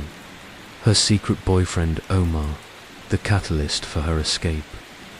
Discovering her with Amma, alerted Mohammed, who, in wiretapped conversations reported by Malanes, called her A_, his voice dripping with contempt, his notion of honor tarnished by her actions. Zainab's brief marriage to Omar in May 2009, annulled after a day under family pressure, enraged Mohammed further, his threats of violence escalating. Saha's romance with Ricardo, a Honduran classmate, was uncovered through cell phone photos. Her father's fury leading to physical confrontations, her bruises noted by teachers. Guy, caught shoplifting and skipping school, was sent to live with relatives. Her rebellion a plea to escape. Rona, who supported the girl's desires for autonomy, became a target. Mohammed's anger at her disloyalty evident in wiretaps, where he cursed her as a traitor. By June, as the family planned a trip to Niagara Falls, a darker plan was forming, one rooted in Mohammed's belief that the women's actions had shamed the family beyond repair. The crime detailed unfolded with chilling precision. On June 29, 2009, the Shi family, returning from a vacation in Niagara Falls, checked into the Kingston East Motel, a modest roadside stops near the Rideau Canal. That night, Mohammed Tuba and Hamd executed a plan prosecutors later called premeditated murder, staged to look like an accident. Zainab, Sahar, Githi, and Rona were driven to a secluded spot near the Kingston Mills Lock, a quiet stretch of the canal surrounded by trees and darkness. The exact method of their deaths remains a point of speculation, but prosecutors argued they were likely drowned elsewhere, possibly in a nearby body of water before being placed in the Nissan. The car's interior showed no signs of a struggle, the victims' bodies bearing bruises suggesting restraint, as noted in court testimony. The Nissan was then pushed into the lock, its front end submerged. The open driver's window, a deliberate clue to suggest a joyride gone wrong. The family returned to the motel, their story rehearsed, their grief feigned. The next morning, Mohammed reported the women missing, claiming Zainab had taken the Nissan for a drive with Sahar Githi and Rona, a story that strained credul. Kingston police, alerted by the tourists' discovery, sent a diver into the canal, his findings reported by Malans painting a haunting picture. Zainab in the front passenger seat, her black cardigan on backwards, her fingernails painted blue. Sahar in the back, her belly button pierced, her cell phone nearby. Guy floating near the driver's seat, her arm wrapped around the headrest, her navel ring glinting. Rona slouched in the middle, her body still, her life erased. The scene was one of quiet horror, the water preserving the tragedy in eerie stillness. The police, led by Detective Steve Koopman, initially treated it as an accident, but inconsistencies piled up. The Nissan's damage suggested it was pushed, not driven, into the lock. its position physically impossible without external force. A Lexus SUV owned by Mohammed bore scratches consistent with pushing the smaller car, a crucial clue. The investigation turned to murder as evidence mounted. Wiretapped conversations authorized after the arrests and captured Mohammed's rage. "They betrayed us," he said, calling the girls treacherous and Rona his words laced with venom. Ames Google searches conducted weeks before included where to commit a murder and can a prisoner have control over their real estate, suggesting premeditation as noted in court records. Tuba's evasive answers during interviews, coupled with the family's claim that Zanib, who had no driver's license, drove the car, unraveled their story. A mechanic's report cited by the Globe and Mail confirmed the Nissan's headlights were off, contradicting the joyride narrative. On July 23, 2009, Mohammed, Tuba, and Haid were arrested, charged with 4 counts of first-degree murder and conspiracy to commit murder. Their not guilty pets setting the stage for a trial that would grip Canada with its chilling details. The trial held in Kingston's Frontenac County Courthouse from October 20, 2011 to January 29, 2012 was a media storm. The courtroom, a wood-paneled space filled with reporters and community members, buzzed with tension. The Afghan diaspora in Montreal watching closely. Prosecutors, led by Laurie Lasselle, argued the murders were honor killings, planned to restore the family's reputation tarnished by the women's westernization. Wiretaps played for the jury revealed Mohammed's chilling words. "May the devil underscore on their graves," he said, his contempt for his daughters and Rona palpable. Saha's cell phone, recovered from the car, held photos of her with Ricardo, her smile a silent rebellion. Githy's note to Sahar, found in her room and read in court, was scrawled with hearts. "I wish to God that till I'm alive, I'll never see you sad." Rona's diary, translated from Dari, detailed her isolation, her love for the girls, her fear of Mohammed's temper. The physical evidence was damning. Bruises on the victim's body suggested restraint. The Nissan's damage pointed to external force, and the Lexus's scratches aligned with the act of pushing. The defense, led by Patrick McCann for Mohammed and Tuba and Peter Kemp for Haid, argued the deaths were accidental, the women drowning after Zainab took the car for a joyride. They claimed the wiretaps were misinterpreted. Mohammed's words, cultural hyperbole, not evidence of intent. A self-proclaimed private investigator, Musahi, hired by the Chifias, testified that the police had it wrong, but his credibility crumbled under cross-examination, as noted by The prosecution called an expert on honor killings, Chazid Mojab, who explained the cultural context of such crimes in Middle Eastern communities. Her testimony cited in court records carefully generic to avoid prejudice. The jury, 7 women and 5 men, deliberated for 15 hours. Their verdict on January 29, 2012, unanimous. Guilty on all counts for Mohammed, Tuba and Hain. Each received an automatic life sentence with no parole for 25 years. Judge Robert Marangana calling the act heinous and shameful. His words reported by France 24, echoing the nation's horror.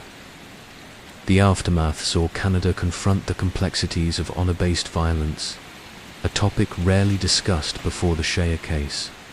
The trial, covered extensively by the Toronto Star, sparked debates about cultural integration, women's rights, and the challenges faced by immigrant families navigating Western freedoms. Activists quoted for education to combat such crimes, noting that honor killings, while rare, exposed gaps in community support.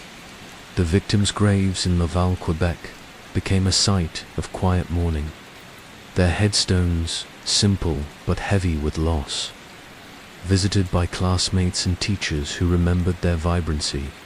Muhammad incarcerated at Millhaven Institution, Tuba at Grand Valley Institution, and Hamd at Kingston Penitentiary maintained their innocence. Their appeals reaching the Supreme Court, which declined to hear the case in 2017, as reported by MLAN's 2019 parole request to visit her mother's grave granted for 5 hours under escort stirred controversy. By September 2025, the She case remains a scar on Canada's conscience. Its legacy, a complex tapestry of grief and reckoning. Rona's memory, less public but no less cherished, lives in the stories of those who knew her kindness. The Rio Canal, once a symbol of Kingston's history, now carries the weight of the tragedy. Its waters a reminder of lives cut short. The Shifia women, their dreams of love and autonomy silenced, endure as a warning. Their story a plea to honor life over tradition, to hold fast to the light in a world where darkness can consume. Story 9. The morning of July 14, 2016, dawned warm and hazy over Bradford, West Yorkshire, where the streets of Manningham hummed with the rhythm of a multicultural city waking to another summer day. The air carried the scent of fresh naan from nearby bakeries and the distant hum of traffic along Leeds Road, a familiar backdrop to a community woven from South Asian traditions and British modernity. In a modest terrace house on a quiet street, its brick facade softened by climbing roses, Samaya Shait packed a small suitcase, her hands moving with purpose as she prepared for a trip to Pakistan. At 28, Samia was a vibrant young woman, her laughter a constant in her family's home, her dreams of building a life of her own tempered by the weight of cultural expectations. Born to Pakistani parents who had immigrated to the UK, she balanced the pull of her heritage with the freedom of her British upbringing.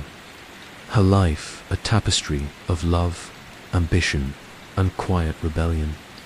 Her decision to travel alone to Pandora, a small village in Pakistan's Punjab province, was spurred by a call from her mother, Imshas BBI, claiming her father, Chaudhry Muhammad Shait, was gravely ill. Samia, ever dutiful, booked a flight, her heart heavy with worry, but buoyed by hope of mending family ties, strained by her choices. But as she boarded her plane at Manchester Airport, her suitcase light, but her mind burdened, she stepped into a trap woven from tradition and betrayal, one that would end in a crime so brutal it would echo across continents, leaving a city grieving and a husband fighting for justice in a world that seemed to turn against him. Samia Shait was born on November 15, 1987, in Bradford, a city of textile mills and vibrant diversity where the South Asian community thrived amidst curry houses and mosques. The daughter of Chaudhry Muhammad and Intisbi, who had left the village of Pandora in Pakistan's Jhelum district for a better life in England. Samaya grew up alongside her younger sister Madaya in a home where Pakistani traditions held firm. Her parents ran a successful limousine and car rental business, their entrepreneurial spirit a source of pride, their extended family operating a fish and chip shop and a flower store embedding them in Bradford's community. Sami, with her bright eyes and quick smile, was a beloved figure in Manningham. Her childhood spent at Nabwood School, where teachers remembered her as a jolly bubbly person who always had a smile. She excelled in her studies, her curiosity about the world leading her to a variety of sales jobs after graduation, from retail at high street stores to call centers, her charm disarming customers with ease. But her true passion was makeup artistry, a hobby she pursued with skill. Her Instagram filled with vibrant looks she created for friends, her hands steady with a brush. Her creativity, a quiet rebellion against the expectations of her conservative upbringing. Samia's life was a delicate balance between her Pakistani heritage and her British identity. Her family, devout Sunni Muslims, attended mosque regularly, their home filled with the aromams of Eid feasts, biryani kheer, and sweets shared with neighbors. Samia respected these traditions, her faith a guiding light, but she also embraced the freedoms of Bradford's multicultural streets. Her love for fast cars, a secret she indulged away from her parents' watchful eyes. By her mid-20s, the pressure to marry grew, a cultural expectation her parents enforced with quiet insistence.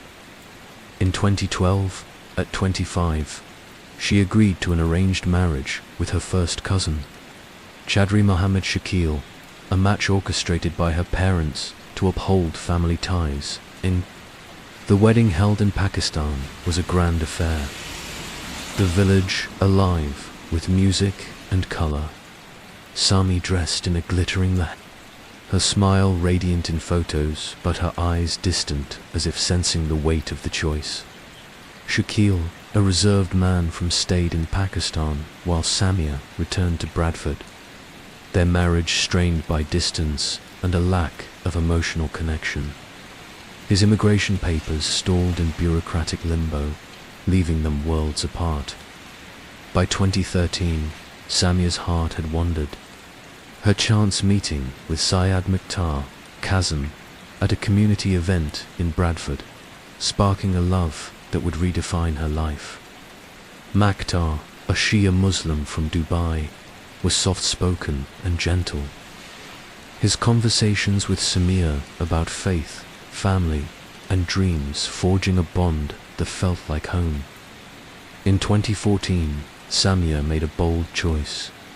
She converted from Sunni to Shia Islam, a decision that stunned her family, who saw it as a betrayal of their values. She filed for divorce from Shakil, a move that required immense courage. Her parents' disapproval a heavy shadow over her joy. She and Mukhtar married in a quiet ceremony in Leeds. Their love a defiant act against tradition, though Samia kept it secret from her family. Fearing their reaction, they moved to Dubai, where Samia worked in sales for an online travel company. Her life with Mukhtar filled with small joys. Walks along Jumeirah Beach, late-night talks about starting a family. Her laughter a melody in their modest apartment.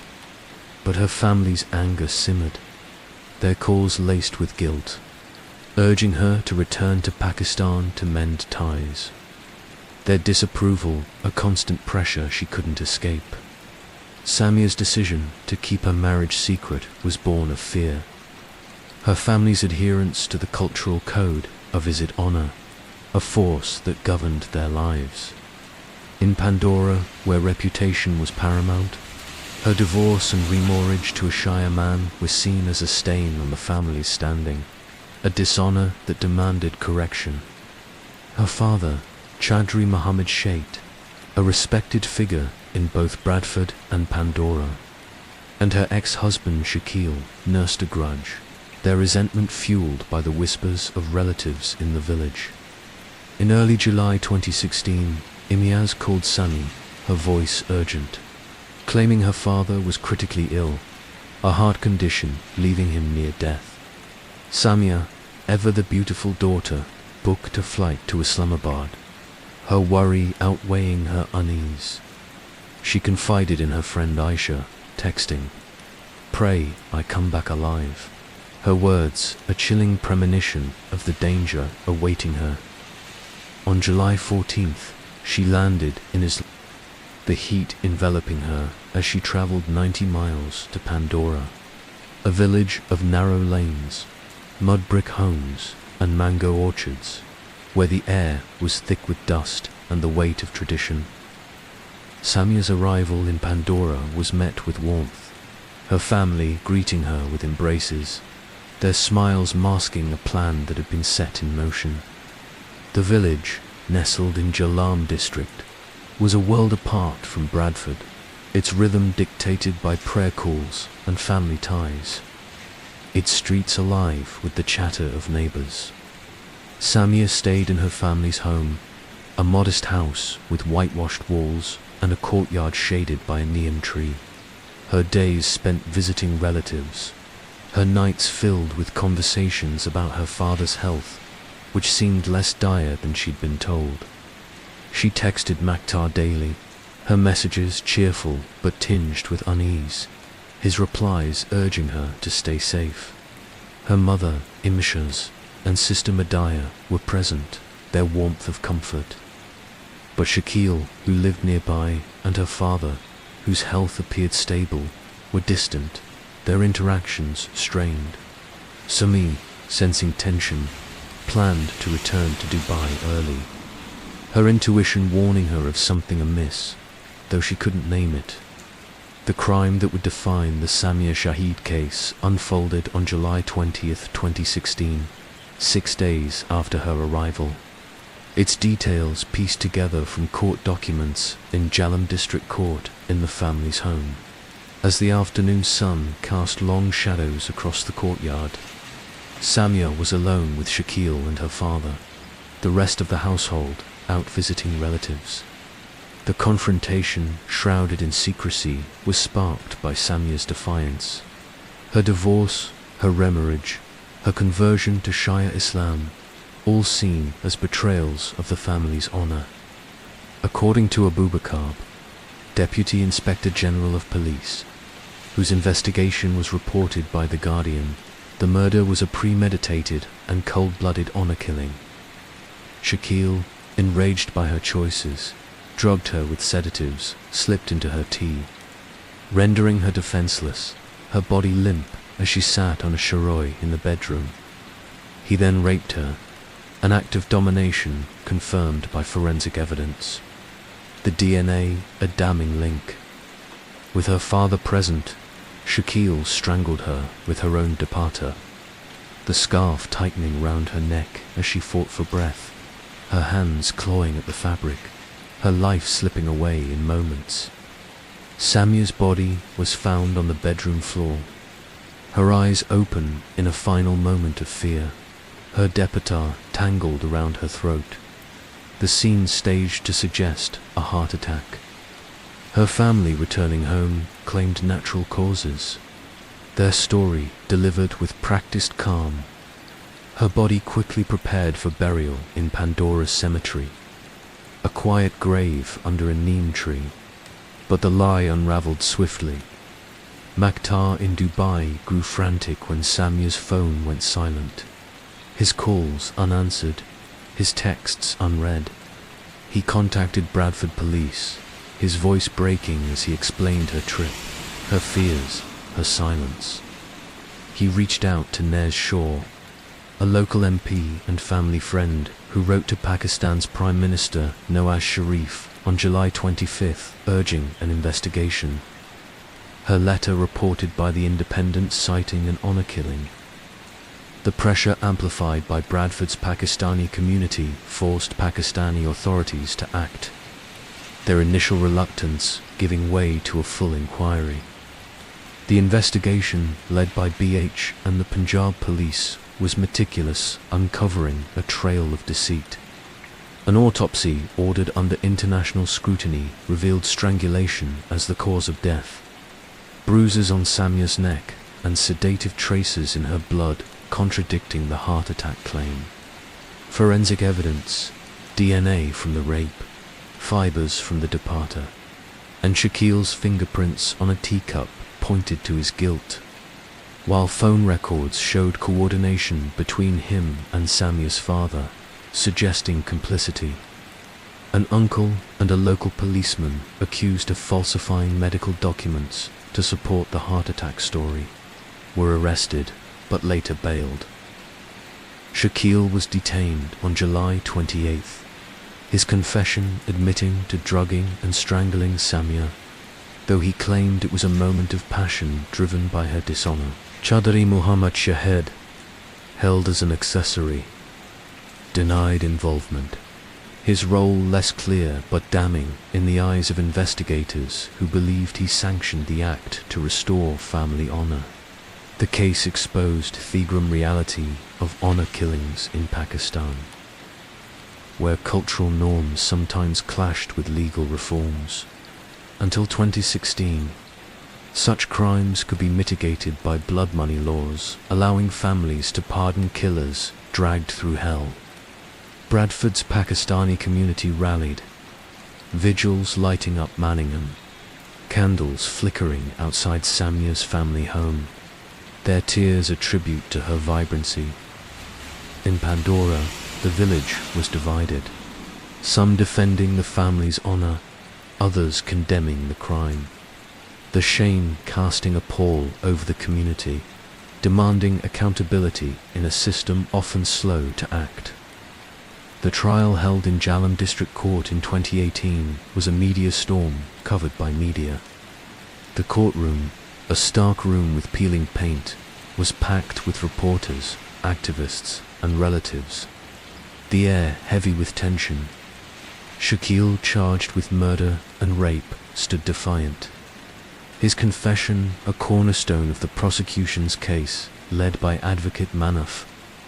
Forensic reports detailed the brutality, bruises on Samia's neck, sedative in her blood, DNA linking Shakil to the assault.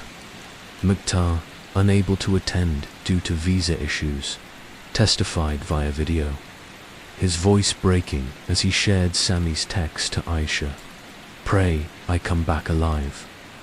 The words, a haunting exhibit that silenced the room.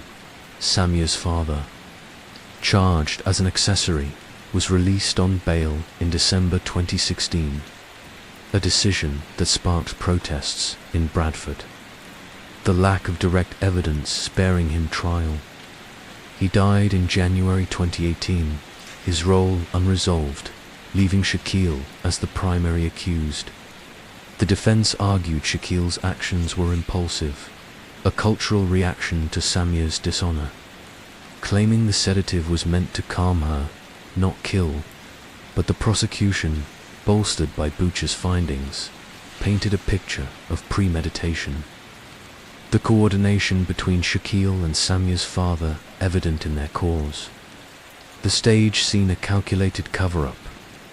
In 2019, Shakil was convicted of murder. The judge, citing the cold-blooded nature of the crime, sentencing was delayed, his appeals stalling justice. And as of 2020, the case remained untried. The verdict, when it came, brought relief, but no closure for Mukhtar, who returned to Dubai, his life a shadow of what it had been with Samia. The aftermath saw Bradford and Pandora mourn in different ways.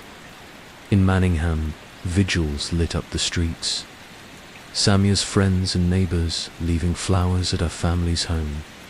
Now empty, media retreating from public view. Nash, Shaw the MP, pushed for UK-Pakistan cooperation.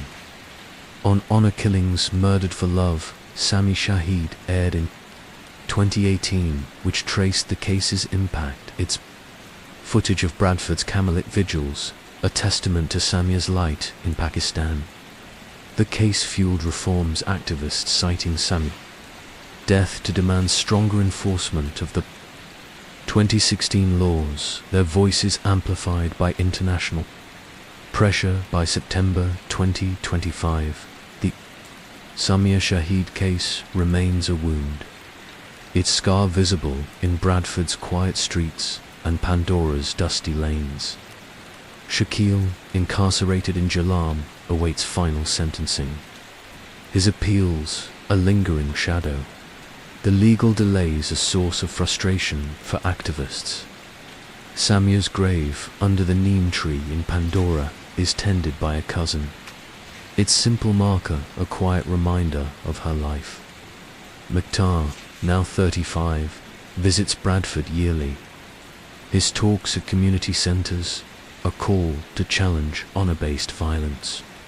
His love for Samia, a fire that never fades. Pakistan's slow progress in prosecuting such crimes. Samia's story, a blend of love and tragedy, endures as a testament to her courage. Her death a call to fight for freedom, to honor those who dare to love against the odds in a world where tradition can kill. Story 10. The city of Osaka, Japan. Pulsed with life under the neon glow of its bustling streets, where tradition and modernity collided in a symphony of light and sound. It was the summer of 2006, and the humid air clung to the skin of those who navigated the narrow alleys of Domba, where the scent of takoyaki and the chatter of tourists filled the night. Amid this vibrant chaos, in a quiet apartment in the Higashisaka district, a tragedy was unfolding, one that would unravel the lives of a family and captivate a nation with its shocking brutality. At the center of this story was Santoshi Vamatsu, a 3-4-year-old mother whose disappearance and the horrifying truth that followed would expose a darkness hidden beneath the surface of an ordinary life. This is the tale of the Santoshi Vamatsu case, a story of love, betrayal, and a crime that shook Japan to its core. Santoshi Vamatsu was a woman who embodied the quiet resilience of so many in Osaka. Born in a small town in Na Prefecture, she had moved to the city in her 20s, drawn by the promise of opportunity and a life beyond the rice fields of her childhood. With her delicate features and warm smile, Santoshi had a way of putting people at ease, her soft-spoken nature masking a fierce determination. She worked as an office administrator at a local electronics firm, her desk adorned with photos of her 2 children, 8-year-old Aiko and 5-year-old Kenji. Santoshi was a devoted mother, her days revolving around her children's school schedules, their laughter a constant in the small but tidy apartment she shared with her husband, Hiroshi. Hiroshi Vamatsu, 38, was a man of contrasts. A sales manager at a mid-sized trading company, he was known for his charm and ambition, his tailored suits and easy smile winning over clients with ease. To colleagues, he was a hard worker, always ready with a joke or a kind word. But at home, Hiroshi's demeanor could shift, his temper flaring over small slights, a late dinner, a misplaced bill. Santoshi, ever the peacemaker, bore the brunt of his frustrations, her friends later recalling how she would brush off their concerns with a quiet, "He's just stressed from work." Yet there were signs of strain in their marriage, whispers of arguments that echoed through the thin walls of their apartment building, though Santoshi never spoke of them openly. On July 12, 2006, the rhythm of the Vamatsu household was disrupted. It was a Wednesday, the air heavy with the promise of rain, and Santoshi had spent the morning preparing bento boxes for Aiko and Kenji before walking them to school. Neighbors saw her return home around 8:30 a.m., her figure a familiar sight in her light blue sundress, her hair pulled back in a neat ponytail. She was expected at work by 9 o'clock, but she never arrived. Her supervisor, a kind but meticulous woman named Yuko Tanaka, called the apartment when Santoshi didn't show up, but the phone rang unanswered. By noon, Yuko alerted Santoshi's emergency contact, her sister Emi, who lived in Kyoto. Emi Nakamura was Santoshi's confidant, a vibrant woman with a sharp mind and a protective streak. The sisters had always been close, sharing secrets over late-night phone calls and weekend visits. When Emi received the call from Yuko, a knot of worry tightened in her chest.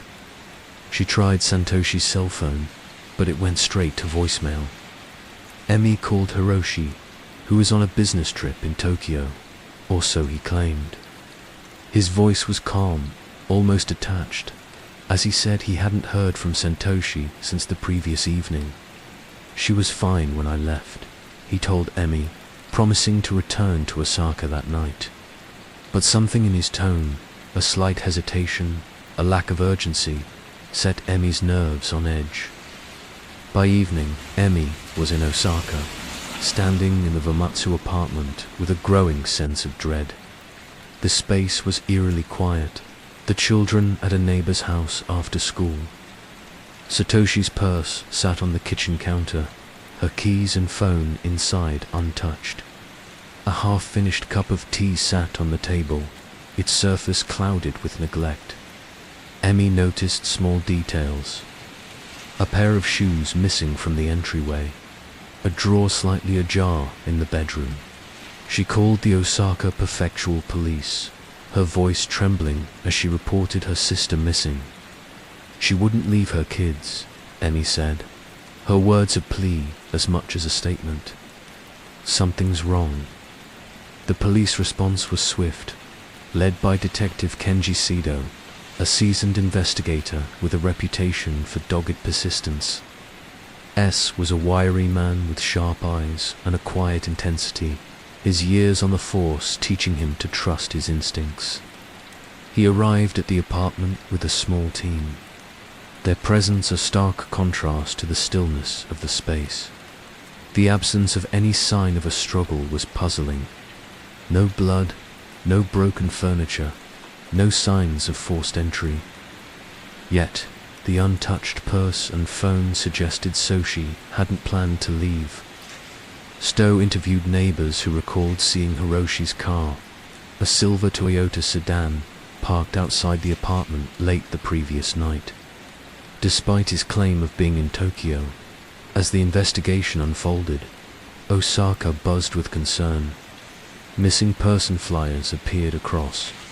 Higashi Osaka, Santoshi's gentle face staring out from telephone poles and train stations. Local news outlets, including NHK and Asahi Shimbun, covered the story, their reports tinged with the quiet urgency of a community desperate for answers. The Vamatsu children, Aiko and Kenji, were shielded from the media by Emmy, who took them to stay with her in Kyoto. Aiko, a perceptive girl with her mother's eyes, asked repeatedly, "Where's Mama?" Her question hung in the air unanswered as Emmy struggled to hold back her own fears. Detective Sido focused on Hiroshi, whose alibi was unraveling. Hotel records in Tokyo showed he had checked out 2 days earlier than he claimed, and his company confirmed he had no scheduled meetings on July 11th or 12th. When Sato brought him in for questioning, Hiroshi was composed, his answers rehearsed. He insisted Santoshi had been acting strangely, perhaps overwhelmed by the pressures of motherhood. She might have needed a break, he said, his voice smooth but unconvincing. Sad noted his lack of emotion, the way his hands remained steady, his eyes avoiding contact. It was the demeanor of a man hiding something. The breakthrough came on July 18th, when a jogger in the Nagai Botanical Garden, a sprawling park on the outskirts of Osaka, stumbled across a disturbing scene. In a dense thicket, partially hidden by underbrush, was a large plastic storage bin, its lid sealed with duct tape. The jogger, a college student named Ryo Takahashi, called the police, his voice shaking as he described the foul odor emanating from the container. When Sido and his team arrived, they opened the bin to find a body badly decomposed but identifiable through dental records as Santoshi Vamatsu. The cause of death was strangulation, the marks on her neck indicating a brutal, deliberate act. That had been purchased at a local hardware store bore no fingerprints, but its contents told a story of calculated cruelty. The discovery transformed the case into a homicide investigation, and Hiroshi became the prime suspect. S's team worked tirelessly, piecing together a timeline. Surveillance footage from a convenience store near the Vamatsu apartment showed Hiroshi purchasing duct tape and cleaning supplies on July 11th. hours before Satoshi's disappearance. His car was spotted on a highway camera near Nagai Park in the early hours of July 12th, contradicting his Tokyo alibi.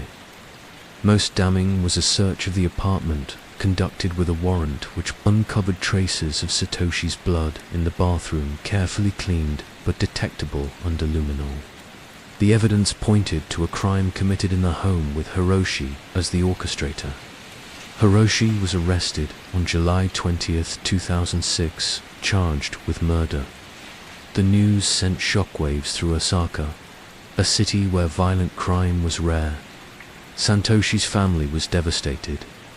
Emi speaking to Asahi, Shinbun struggled to reconcile the man she'd known with the monster accused of killing her sister. He was family, she said, her voice breaking. How could he do this? Io and Kenji, now in Emi's care, were too young to fully grasp the loss, but their grief was palpable. Their small hands clutching Satoshi's photos as they asked when she would come back. As the investigation deepened, a troubling picture of Hiroshi emerged. Colleagues revealed his financial troubles, including debts from risky investments that Satoshi had opposed. Friends of Satoshi confided that she had been planning to leave Hiroshi, tired of his controlling behavior and frequent outbursts. A co-worker recalled Satoshi mentioning a life insurance policy Hiroshi had taken out on her, a $2 million payout that raised red flags. The motive was becoming clear. Hiroshi, drowning in debt and facing the prospect of losing his wife, had seen murder as a way out. The trial began in March 2007 at the Osaka District Court, presided over by Judge Hiroshi Tanaka, a stern but fair jurist known for his attention to detail. The courtroom was packed, the air thick with tension as prosecutors laid out their case. Lead prosecutor Aiko Yamada, a formidable lawyer with a reputation for precision, presented a compelling narrative. Hiroshi had strangled Satoshi in their apartment, likely during an argument, then meticulously cleaned the scene and disposed of her body to collect the insurance money. This was not a crime of passion, Yamada told the jury, her voice steady. It was a cold, calculated act of greed. The defense, led by attorney Kenzo Mai, argued that the evidence was circumstantial. Mai, a seasoned lawyer with a flair for theatrics, suggested that Satoshi's death could have been the work of an unknown intruder, pointing to the lack of a murder weapon or eyewitnesses. Hiroshi took the stand, his voice soft but unconvincing as he claimed innocence. I loved my wife, he said, his eyes fixed on the floor. I would never hurt her. But his testimony crumbled under cross-examination, his lies exposed by the weight of the evidence. The trial lasted 6 weeks, each day a painful reminder of Soshi's absence. Emi sat in the front row, her face a mask of grief and resolve, determined to seek justice for her sister. On April 25, 2007, the jury delivered its verdict. Hiroshi Vamatsu was guilty of murder. The courtroom was silent as Judge Tanaka sentenced him to life in prison, describing the crime as a betrayal of the deepest kind. Hiroshi showed no emotion, his face blank as he was led away in handcuffs. The aftermath of the trial left Osaka changed. Satoshi's family struggled to rebuild, with Emi taking on the role of mother to Aiko and Kenji. The children, now living in Kyoto, carried the weight of their mother's loss. Their innocence, forever, were altered. The community, once defined by its vibrant energy, grappled with the reality that evil could lurk behind a familiar face. Hiroshi, incarcerated at Osaka prison, maintained his innocence, granting occasional interviews to tabloids where he spun tales of conspiracy. But the evidence and the jury's verdict told a different story. The Satoshi Vamatsu case is a haunting reminder of the fragility of trust and the devastating cost of betrayal. In the neon-lit streets of Osaka, where life moves on, her memory lingers. A testament to a woman whose love for her children was unbreakable, even in the face of unimaginable darkness. The case is not just a story of crime and punishment, but a poignant reflection on the human heart, its capacity for love, and the shadows that can consume it. Story 11. The wind howled through the narrow streets of Freiburg, Germany, on a chilly November evening in 2009, carrying with it the faint scent of pine from the Black Forest nearby. The city nestled at the foot of the Schlober Hill was a picturesque blend of medieval charm and modern vitality. Its cobblestone alleys lined with half-timber-bird houses and bustling student cafes. In the quiet suburb of Has, where tidy gardens and modest homes spoke of a peaceful life, a tragedy was unfolding. One that would shatter the illusion of safety and plunge a community into a maelstrom of grief and suspicion. At the heart of this storm was Stefan Meyer, a 42-year-old software engineer whose ordinary life concealed a darkness that would unravel in a single horrifying act. This is the story of the Stefan Meyer case, a tale of betrayal, desperation, and a crime that left Freiburg grappling with the fragility of trust and the devastating cost of hidden pain. Stefan Meyer was a man who seemed to embody the quiet dependability of Freiburg's middle class. With his wire-rimmed glasses and unassuming demeanor, he blended seamlessly into the city's rhythm, a familiar face at the local bakery or the weekly farmers' market in Monsterplatz. Born in a small village in Ben-Werenberg, Stefan had moved to Freiburg in his 20s to study computer science at the prestigious Albert Luigs Universität. He was brilliant, his professors said, with a mind that could unravel complex code as easily as others tied their shoes. After graduating, he landed a job at a local tech firm, developing software for medical equipment, a role that suited his meticulous nature and quiet ambition. By 2009, Stefan's life appeared stable, if unremarkable.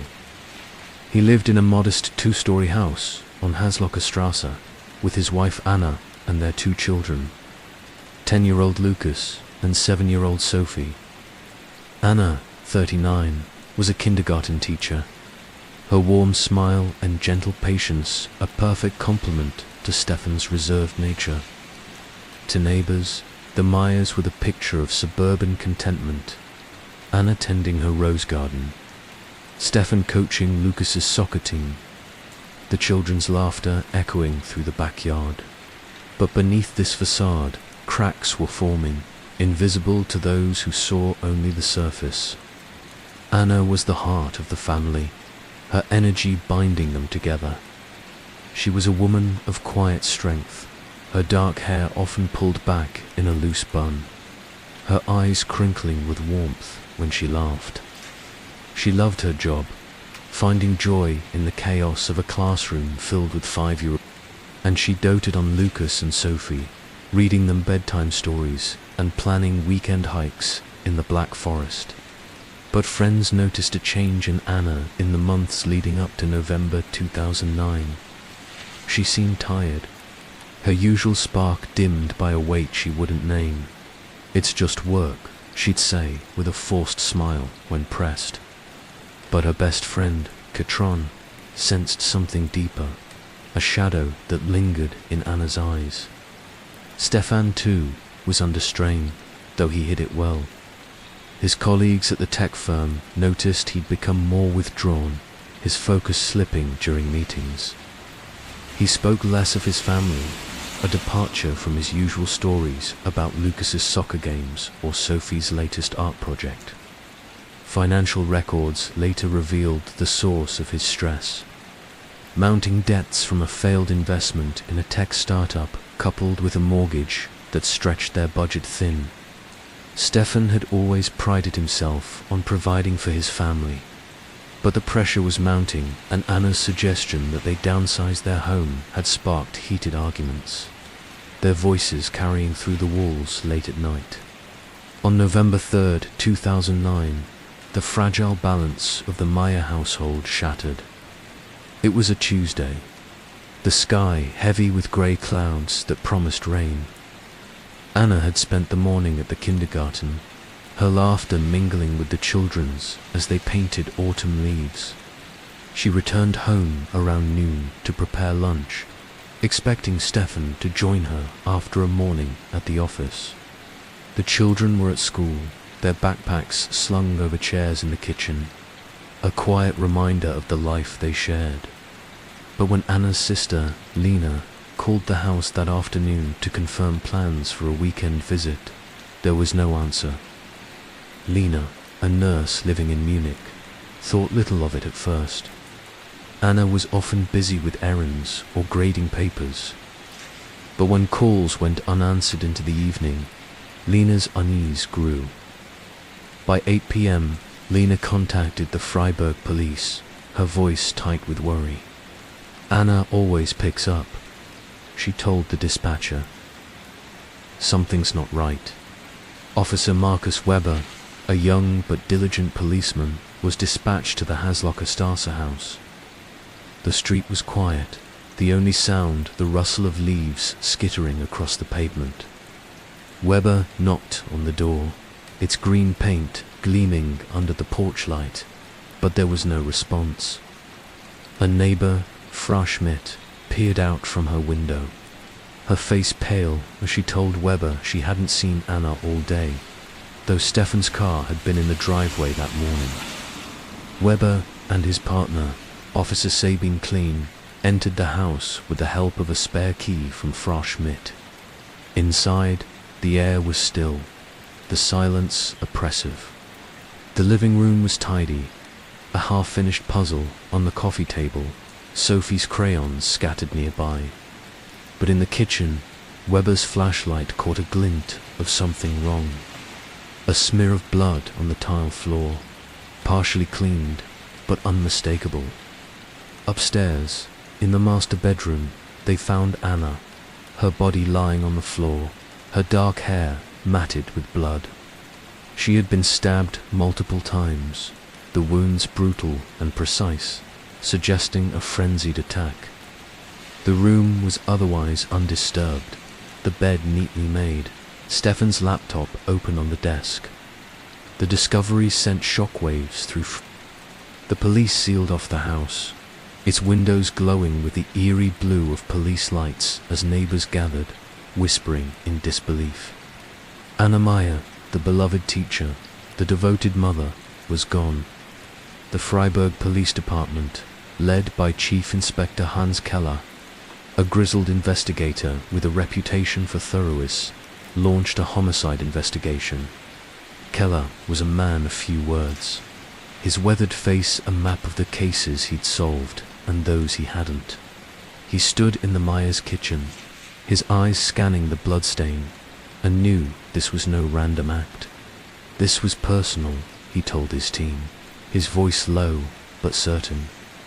The immediate focus fell on Stefan Meyer.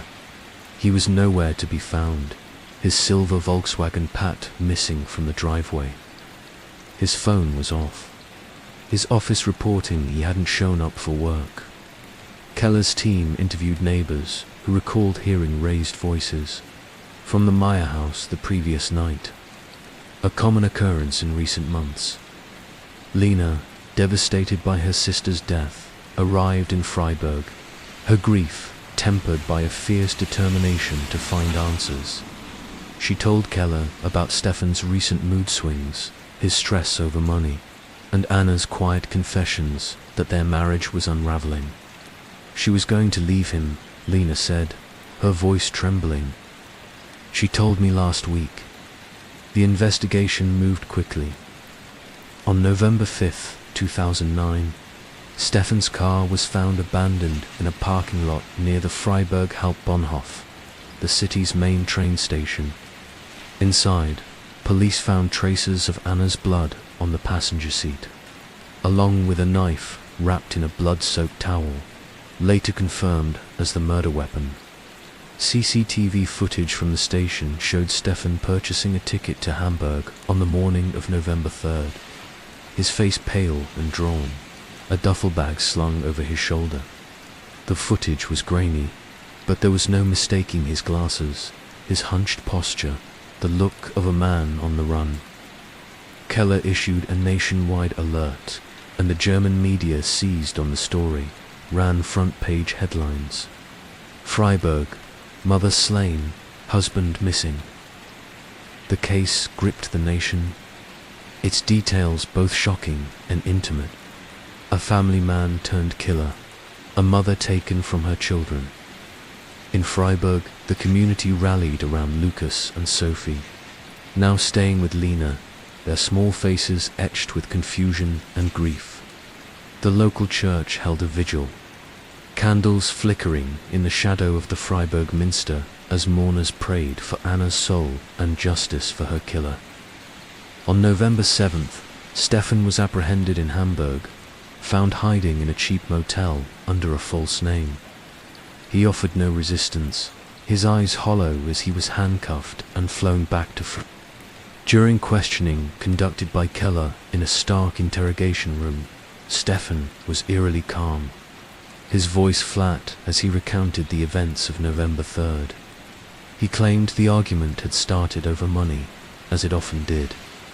Anna had threatened to leave, to take the children and start over. "I couldn't let her," he said, his words chilling in their simplicity. He described grabbing a kitchen knife, the act of blur of rage and desperation.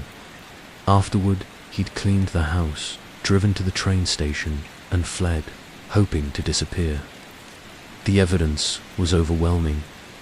Forensic analysis confirmed Anna's blood on the knife and in Stefan's car.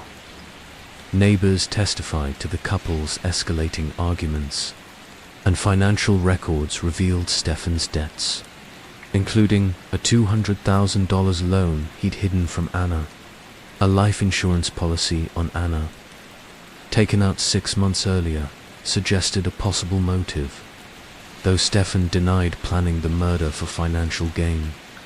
"It just happened," he told Keller. But the meticulous cleanup and his flight to Hamburg told a different story. The trial began in June 2010 at the Freiburg Regional Court, presided over by Judge Ella Mueller, a jurist known for her fairness but unflinching approach to violent crime.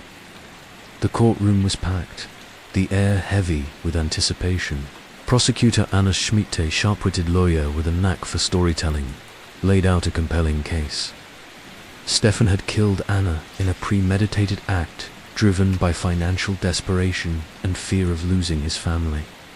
She presented the knife, the blood evidence, and the CCTV footage, painting a picture of a man who had calculated every step from the murder to his attempted escape. The defense, led by attorney Klaus Becker, argued that Stefan's actions were a crime of passion, not premeditation. Becker, a seasoned lawyer with a reputation for empathy, portrayed Stefan as a man overwhelmed by stress, pushed to the breaking point by a failing marriage and crushing debt.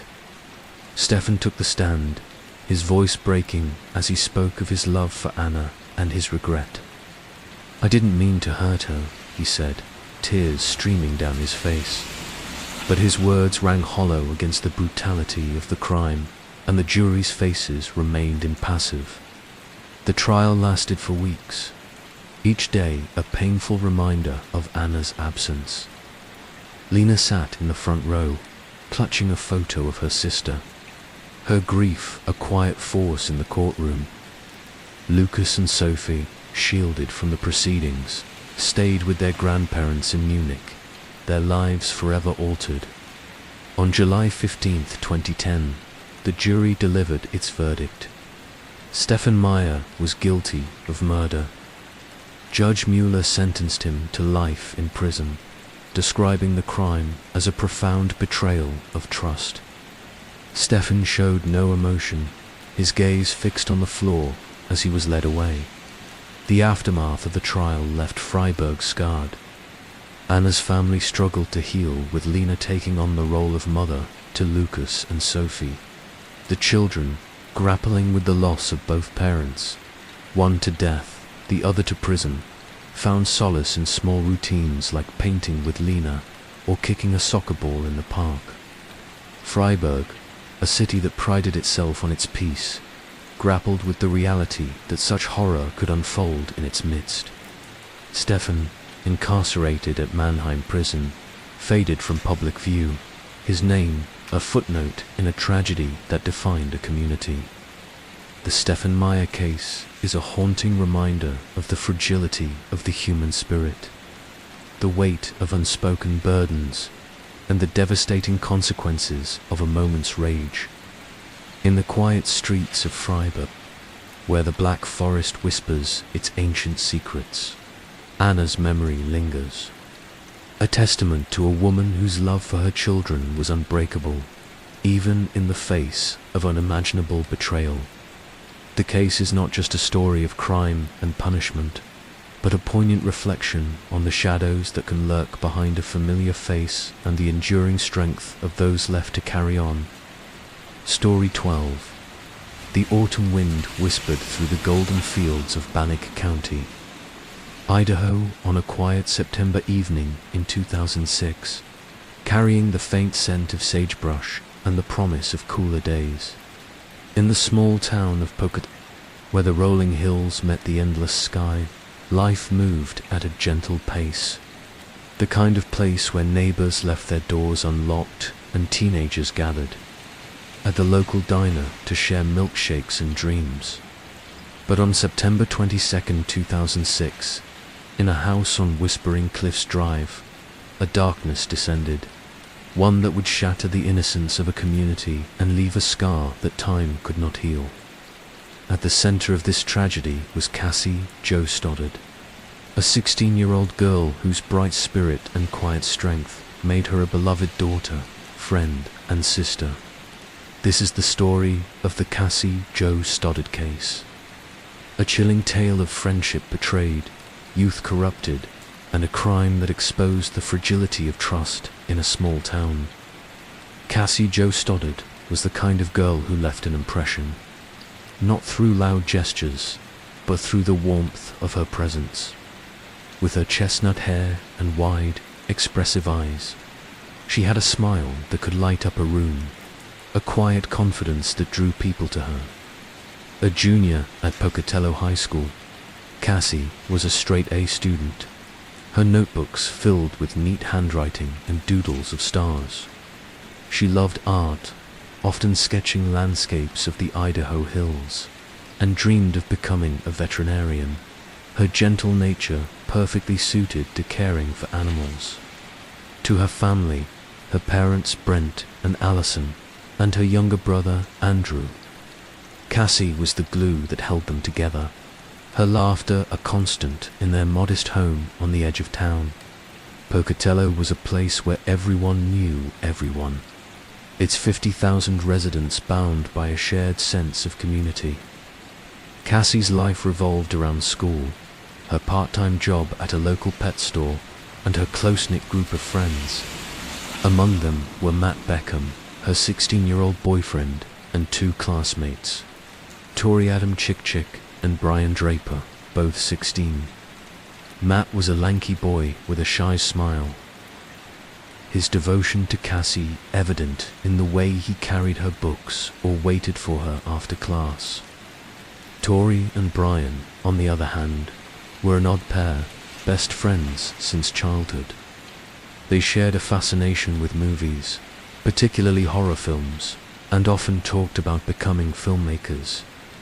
Tori was the quieter of the two, with a mop of dark hair and a reserved demeanor, while Brian was more outgoing, his wiry frame and quick vit masking a restless energy.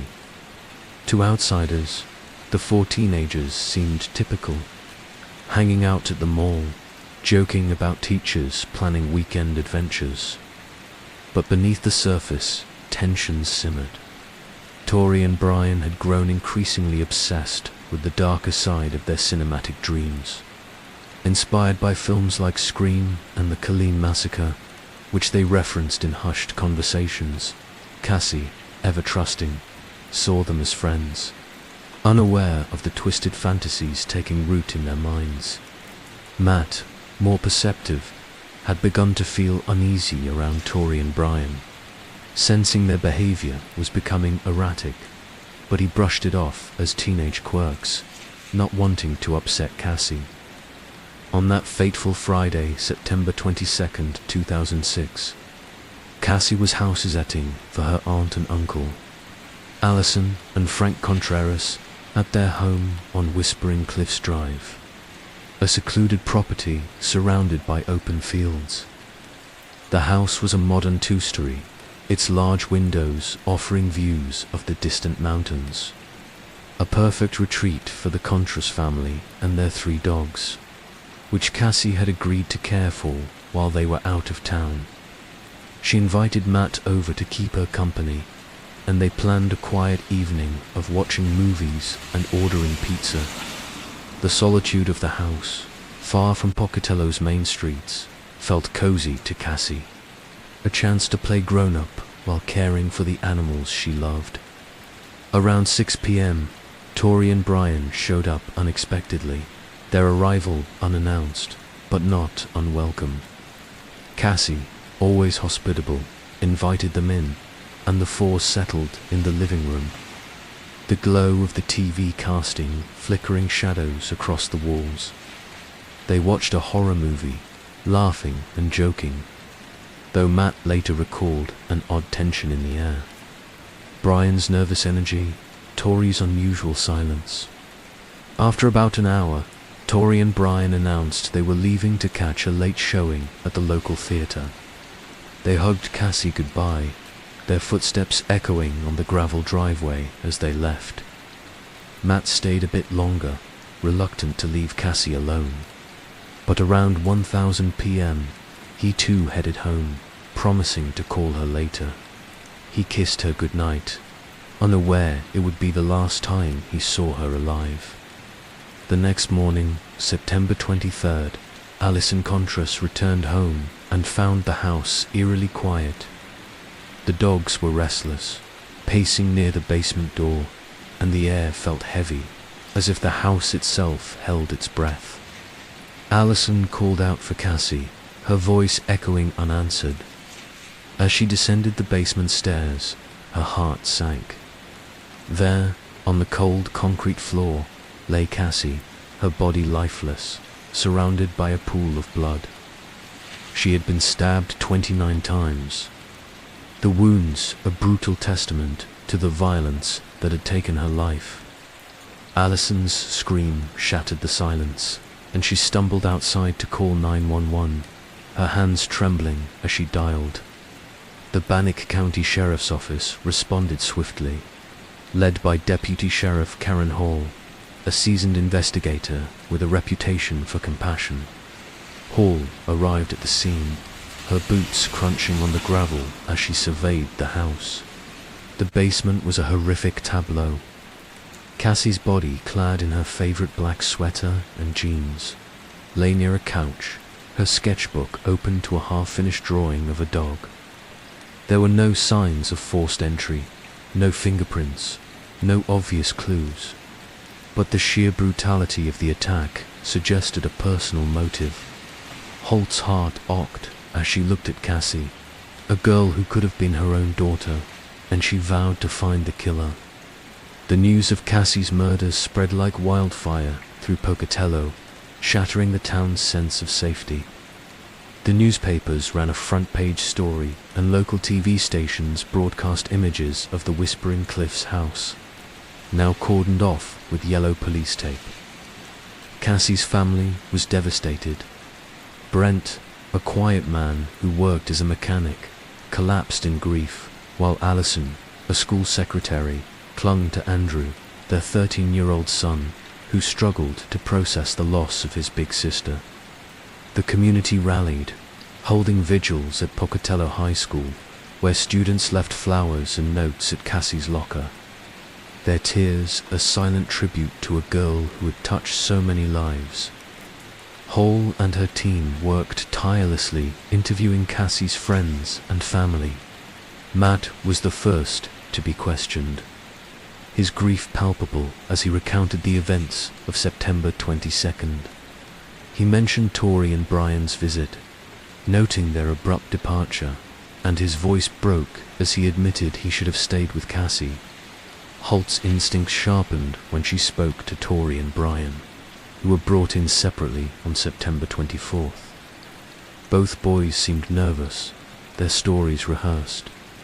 Tori claimed they'd gone to the theater, while Brian said they'd driven around after leaving the house, but their alibis didn't hold up.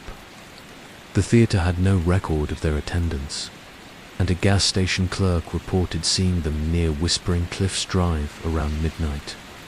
The investigation took a chilling turn on September 25th when police searched Brian Draper's home and found a videotape that would become the case's most damning evidence.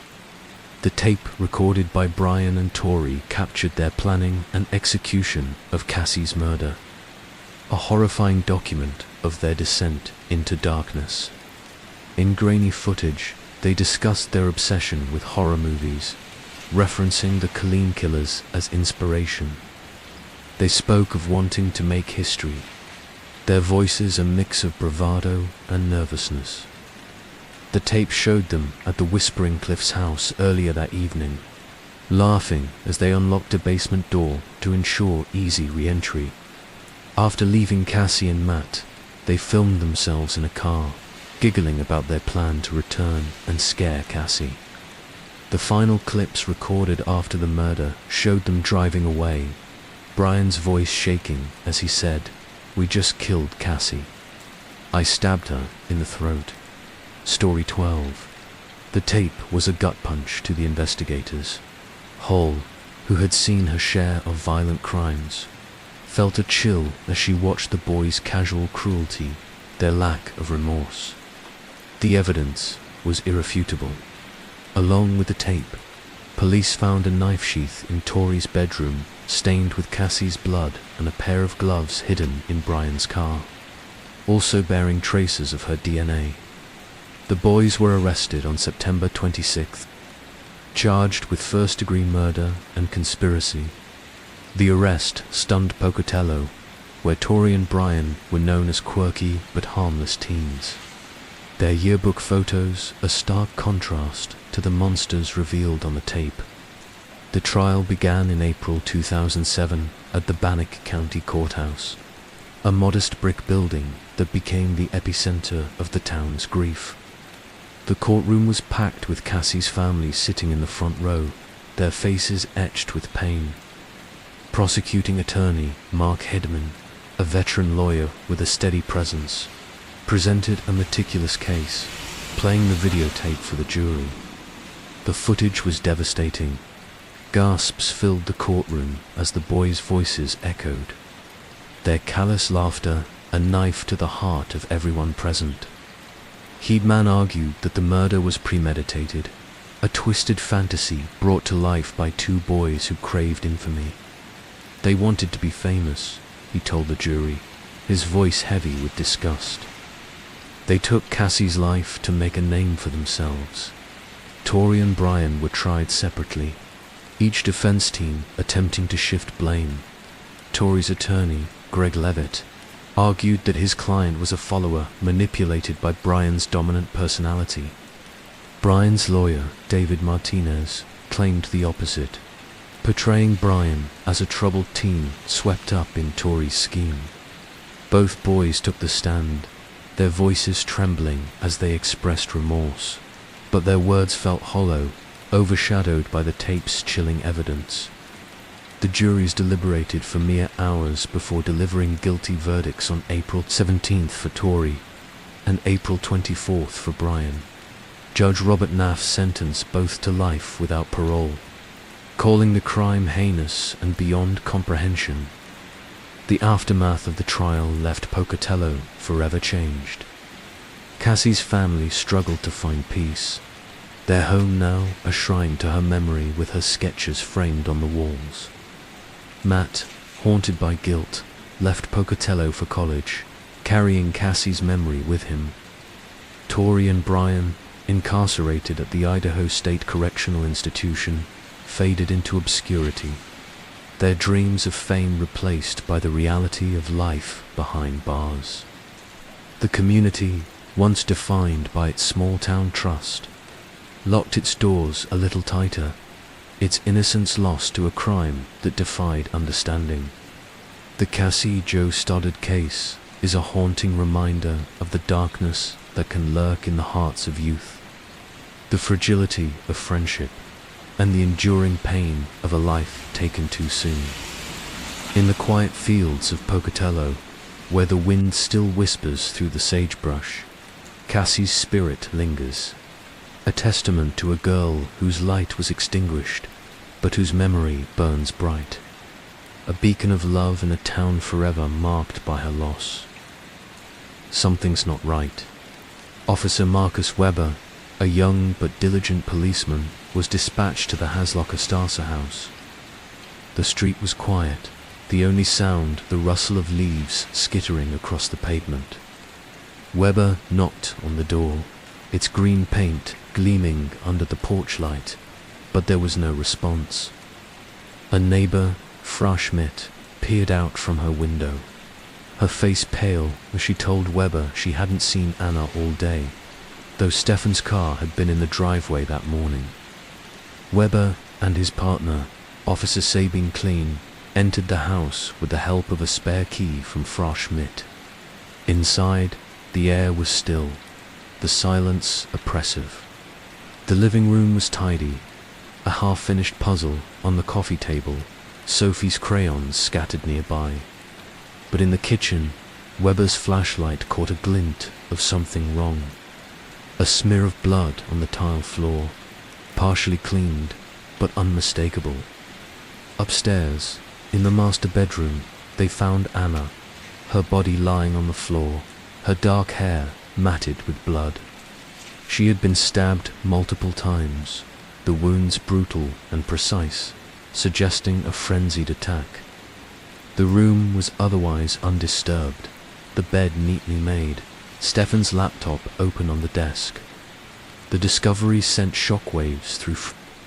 The police sealed off the house, its windows glowing with the eerie blue of police lights as neighbors gathered, whispering in disbelief. Anna Meyer, the beloved teacher, the devoted mother, was gone. The Freiburg Police Department, led by Chief Inspector Hans Keller, a grizzled investigator with a reputation for thoroughness, launched a homicide investigation. Keller was a man of few words, his weathered face a map of the cases he'd solved and those he hadn't. He stood in the Myers kitchen, his eyes scanning the bloodstain, and knew this was no random act. This was personal, he told his team, his voice low but certain. The immediate focus fell on Stefan Meyer. He was nowhere to be found, his silver Volkswagen Pat missing from the driveway. His phone was off, his office reporting he hadn't shown up for work. Keller's team interviewed neighbors who recalled hearing raised voices from the Meyer house the previous night, a common occurrence in recent months. Lena, devastated by her sister's death, arrived in Freiburg, her grief tempered by a fierce determination to find answers.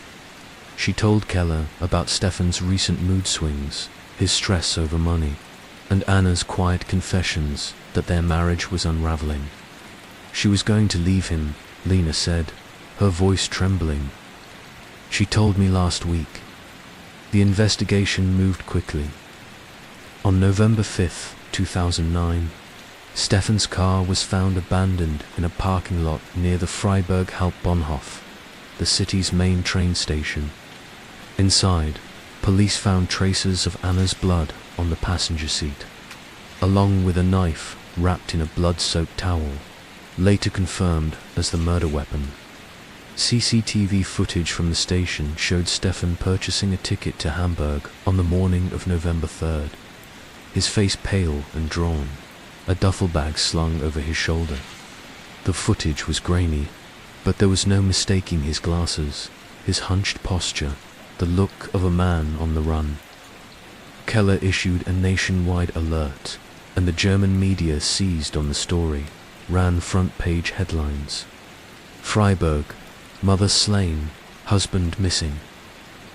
The case gripped the nation, its details both shocking and intimate. A family man turned killer, a mother taken from her children. In Freiburg, the community rallied around Lucas and Sophie, now staying with Lena, their small faces etched with confusion and grief. The local church held a vigil, candles flickering in the shadow of the Freiburg Minster as mourners prayed for Anna's soul and justice for her killer. On November 7th, Stefan was apprehended in Hamburg, found hiding in a cheap motel under a false name. He offered no resistance, his eyes hollow as he was handcuffed and flown back to Freiburg. During questioning conducted by Keller in a stark interrogation room, Stefan was eerily calm, his voice flat as he recounted the events of November 3rd. He claimed the argument had started over money, as it often did. Anna had threatened to leave, to take the children and start over. "I couldn't let her," he said, his words chilling in their simplicity. He described grabbing a kitchen knife, the act of blur of rage and desperation. Afterward, he'd cleaned the house, driven to the train station, and fled, hoping to disappear. The evidence was overwhelming. Forensic analysis confirmed Anna's blood on the knife and in Stefan's car. Neighbors testified to the couple's escalating arguments, and financial records revealed Stefan's debts, including a $200,000 loan he'd hidden from Anna, a life insurance policy on Anna, taken out 6 months earlier, suggested a possible motive, though Stefan denied planning the murder for financial gain. "It just happened," he told Keller. But the meticulous cleanup and his flight to Hamburg told a different story. The trial began in June 2010 at the Freiburg Regional Court, presided over by Judge Ella Mueller, a jurist known for her fairness but unflinching approach to violent crime. The courtroom was packed, the air heavy with anticipation. Prosecutor Anna Schmidt, a sharp-witted lawyer with a knack for storytelling, laid out a compelling case. Stefan had killed Anna in a premeditated act driven by financial desperation and fear of losing his family. She presented the knife, the blood evidence, and the CCTV footage, painting a picture of a man who had calculated every step from the murder to his attempted escape. The defense, led by attorney Klaus Becker, argued that Stefan's actions were a crime of passion, not premeditation. Becker, a seasoned lawyer with a reputation for empathy, portrayed Stefan as a man overwhelmed by stress, pushed to the breaking point by a failing marriage and crushing debt. Stefan took the stand, his voice breaking as he spoke of his love for Anna and his regret. "I didn't mean to hurt her," he said, tears streaming down his face. But his words rang hollow against the brutality of the crime, and the jury's faces remained impassive. The trial lasted for weeks, each day a painful reminder of Anna's absence. Lena sat in the front row, clutching a photo of her sister, her grief a quiet force in the courtroom. Lucas and Sophie, shielded from the proceedings, stayed with their grandparents in Munich, their lives forever altered. On July 15, 2010, the jury delivered its verdict. Stefan Meyer was guilty of murder. Judge Mueller sentenced him to life in prison, describing the crime as a profound betrayal of trust. Stefan showed no emotion, his gaze fixed on the floor as he was led away. The aftermath of the trial left Freiburg scarred. Anna's family struggled to heal, with Lena taking on the role of mother to Lucas and Sophie. The children, grappling with the loss of both parents, one to death, the other to prison, found solace in small routines like painting with Lena or kicking a soccer ball in the park. Freiburg, a city that prided itself on its peace, grappled with the reality that such horror could unfold in its midst. Stefan, incarcerated at Mannheim prison, faded from public view, his name a footnote in a tragedy that defined a community.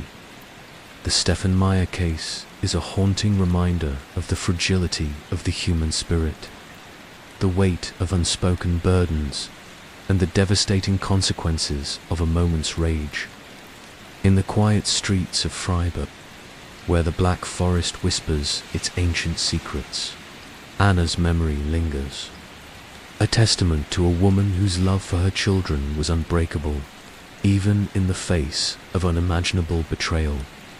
The case is not just a story of crime and punishment, but a poignant reflection on the shadows that can lurk behind a familiar face and the enduring strength of those left to carry on. Story 12. The autumn wind whispered through the golden fields of Bannock County, Idaho, on a quiet September evening in 2006, carrying the faint scent of sagebrush and the promise of cooler days. In the small town of Pocatello, where the rolling hills met the endless sky, life moved at a gentle pace. The kind of place where neighbors left their doors unlocked and teenagers gathered at the local diner to share milkshakes and dreams. But on September 22, 2006, in a house on Whispering Cliffs Drive, a darkness descended, one that would shatter the innocence of a community and leave a scar that time could not heal. At the center of this tragedy was Cassie Jo Stoddard, a 16-year-old girl whose bright spirit and quiet strength made her a beloved daughter, friend, and sister. This is the story of the Cassie Jo Stoddard case, a chilling tale of friendship betrayed, youth corrupted, and a crime that exposed the fragility of trust in a small town. Cassie Jo Stoddard was the kind of girl who left an impression, not through loud gestures, but through the warmth of her presence. With her chestnut hair and wide, expressive eyes, she had a smile that could light up a room, a quiet confidence that drew people to her. A junior at Pocatello High School, Cassie was a straight-A student, her notebooks filled with neat handwriting and doodles of stars. She loved art, often sketching landscapes of the Idaho hills, and dreamed of becoming a veterinarian, her gentle nature perfectly suited to caring for animals. To her family, her parents Brent and Allison, and her younger brother Andrew, Cassie was the glue that held them together, her laughter a constant in their modest home on the edge of town. Pocatello was a place where everyone knew everyone, its 50,000 residents bound by a shared sense of community. Cassie's life revolved around school, her part-time job at a local pet store, and her close-knit group of friends. Among them were Matt Beckham, her 16-year-old boyfriend, and two classmates, Tori Adam Chick and Brian Draper, both 16. Matt was a lanky boy with a shy smile